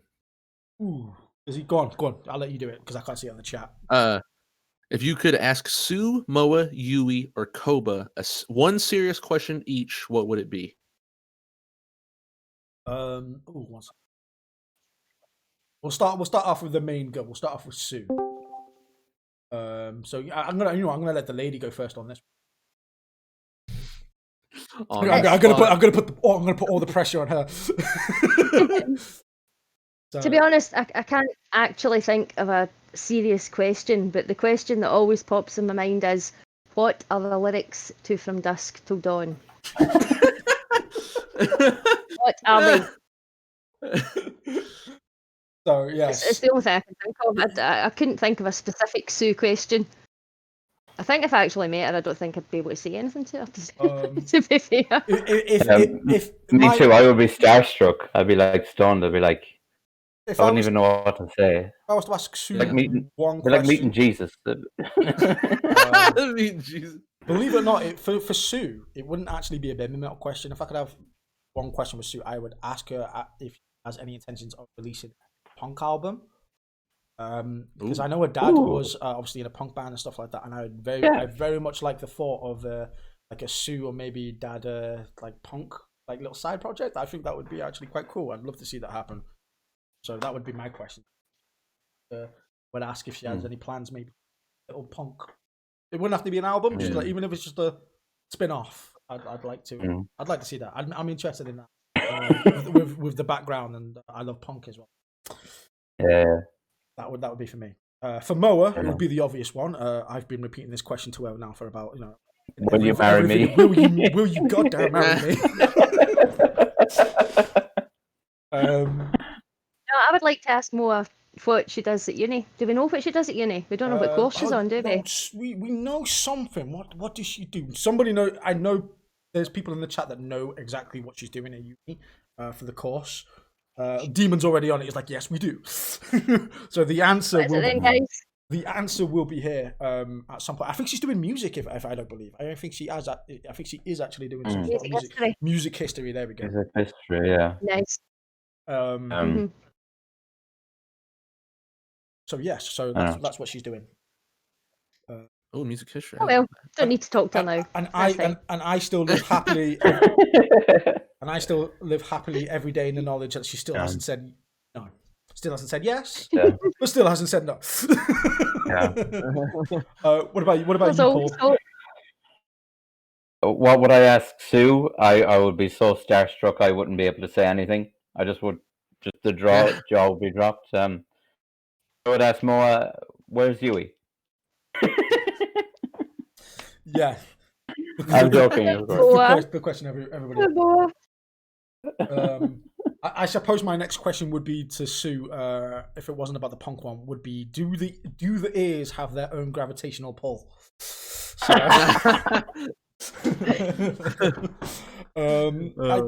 because that's the only way I can like pick her out now in videos, like the old Sakura Gaikuin videos. I just go straight for the ear. I'm like when people in my chat feel like they're being dead sneaky and they try to get one over on me when I'm watching a Sakura Gaikuin video and they're like, which one's Sue? You know, and I'm like, which one's got the biggest ears? There you go, there's Sue. Yeah.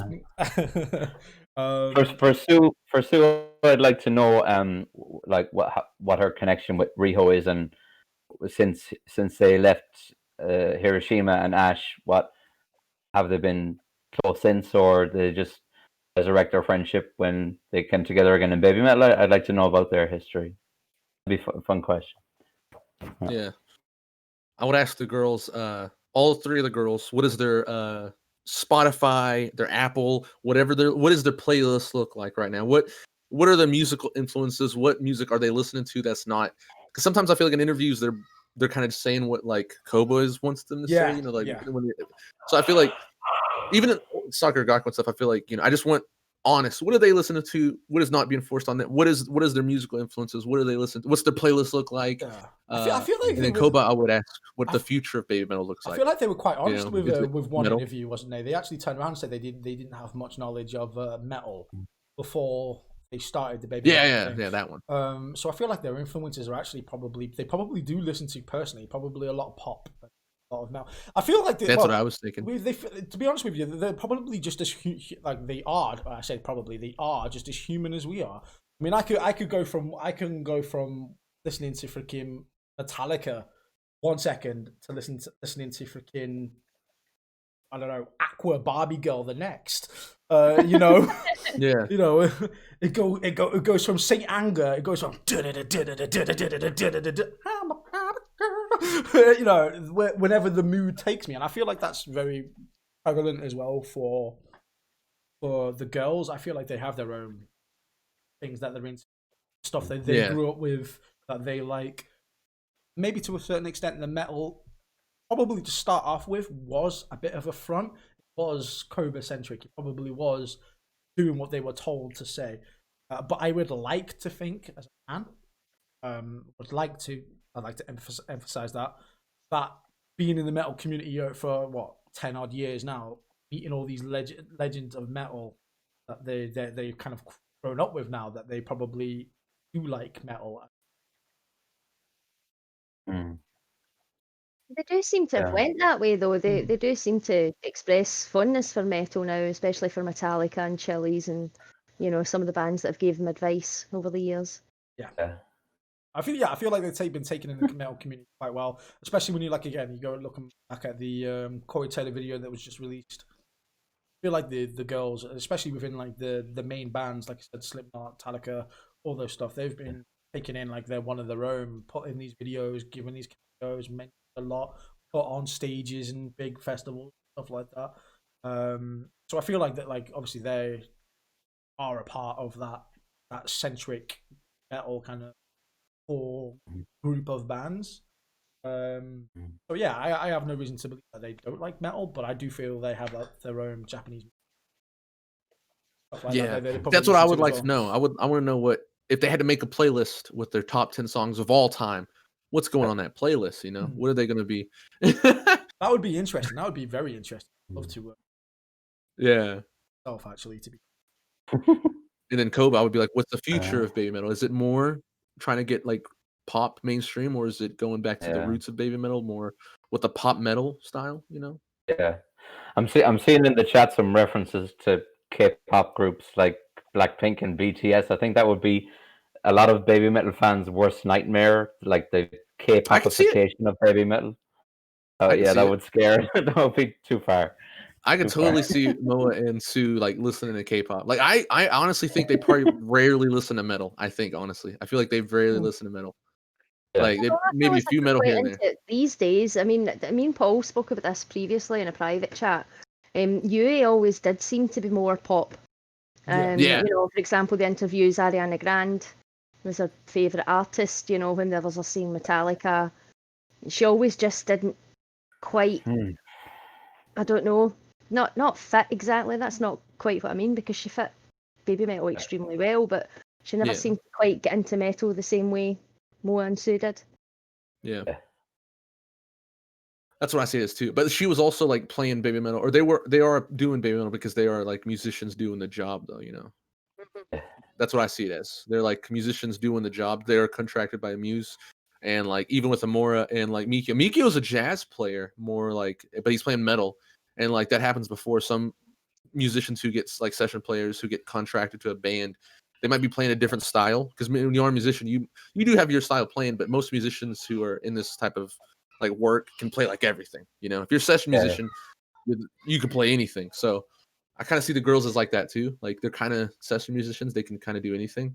But I So feel as if they really weren't into metal, they could have called it a bye by now, because Yeah. that whole you leaving and the whole confusion and all the silence and everything and no one knew what was going on, they could have just went, well, do you know what? Sack it. Yeah. Let's move on and get, pop careers Yeah. going. They could have done that easily, Yeah. and they Yeah. didn't. They fought But- on and they Yeah, fought through all I- the struggles. Yeah, I feel like that's the main takeaway. I feel like if they were going to go in that direction, they could, like you said, they could have easily done that. Well, I think with Yui leaving, I think that was the turning point. That was the pivotal moment. Of they could have just gone, back it. Let's do our own things. I feel like there's a big takeaway that often gets overlooked is the fact that they did stay on, they did keep going.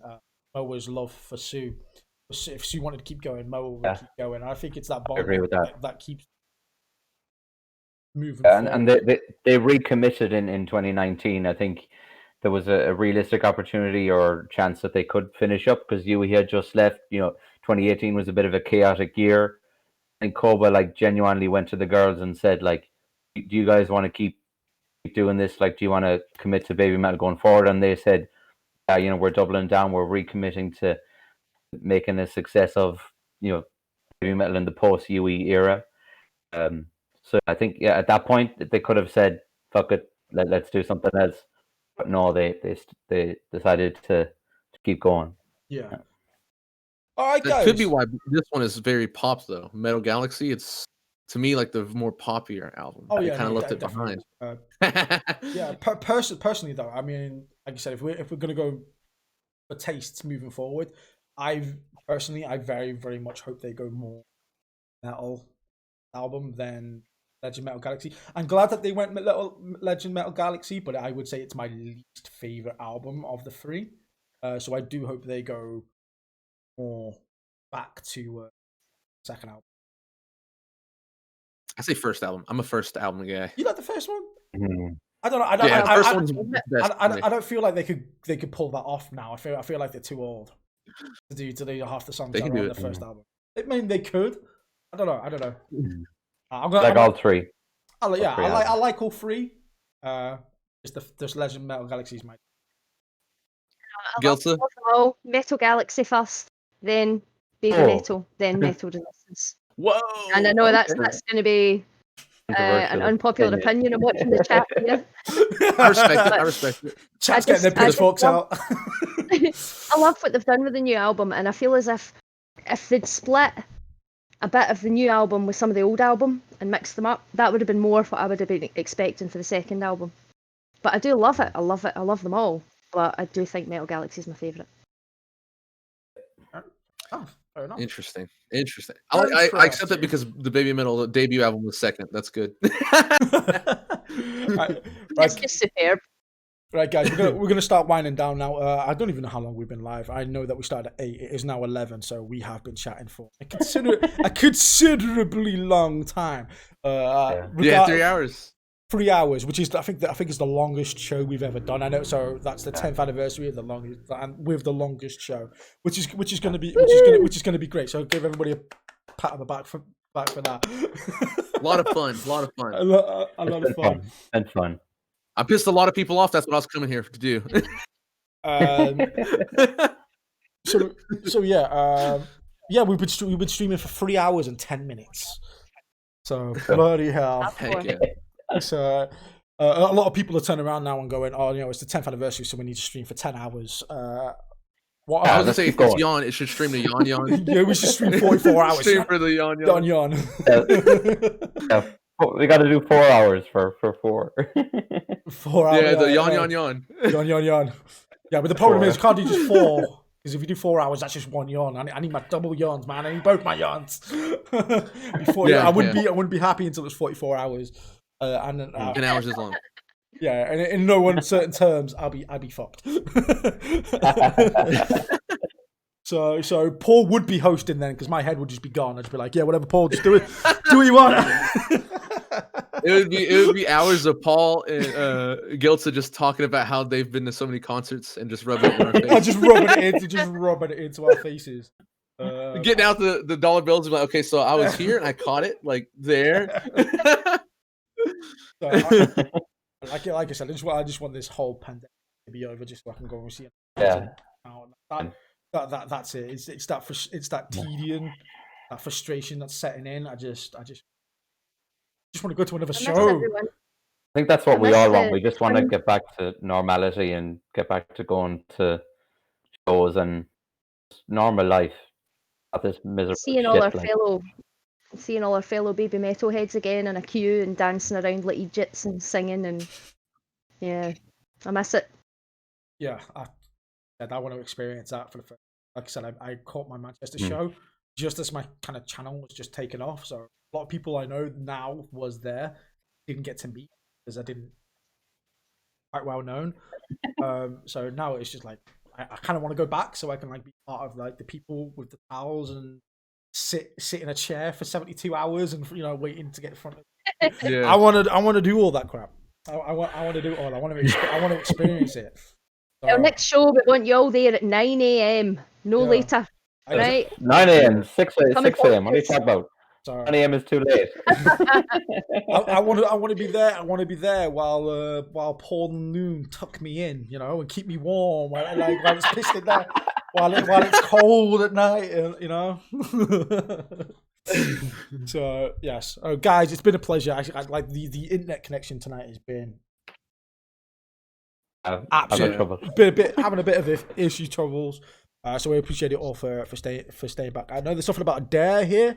I haven't read anything about a dare. People want me to do I voted against it. People want me to do dares. I used all my channel points. I didn't even poll. They wanted us to sing the one together, and I was like, I gotta get off. It's almost 5:30. Yeah.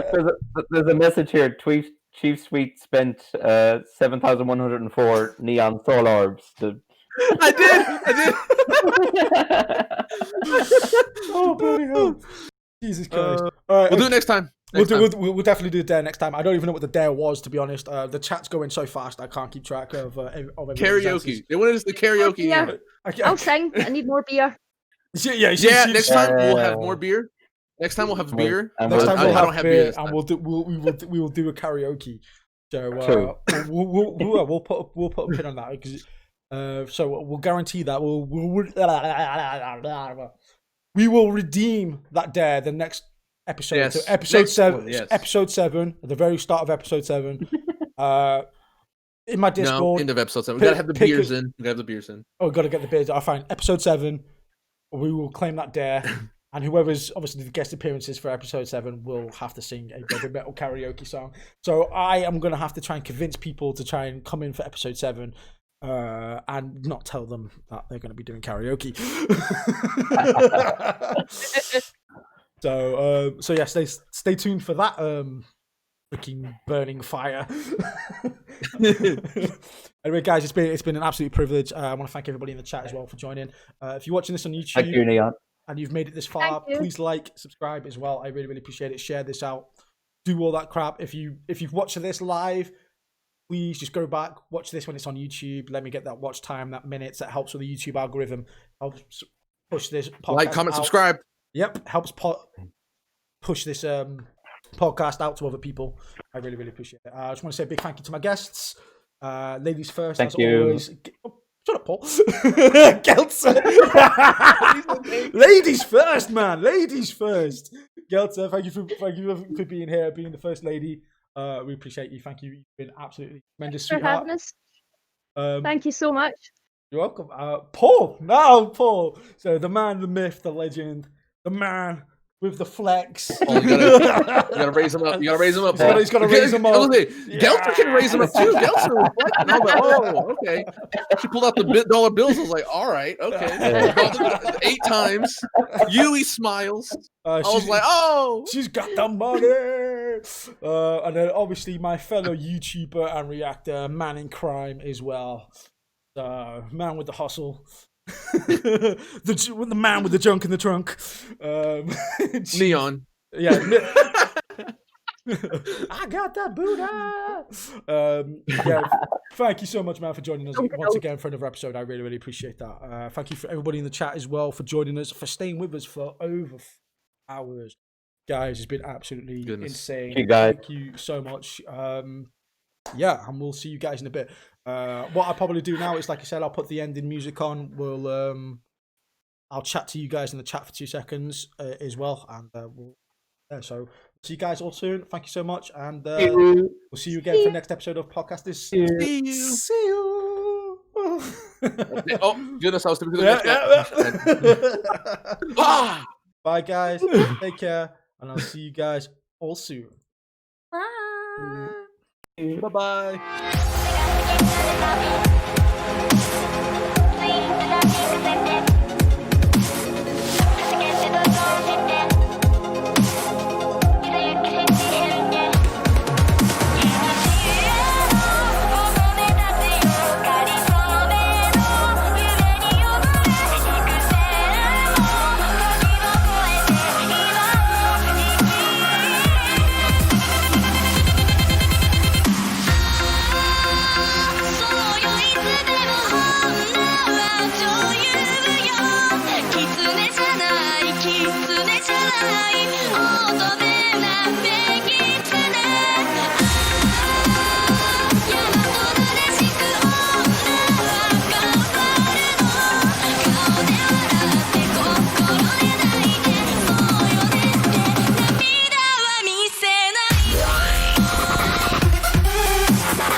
めたらいかんぜよ。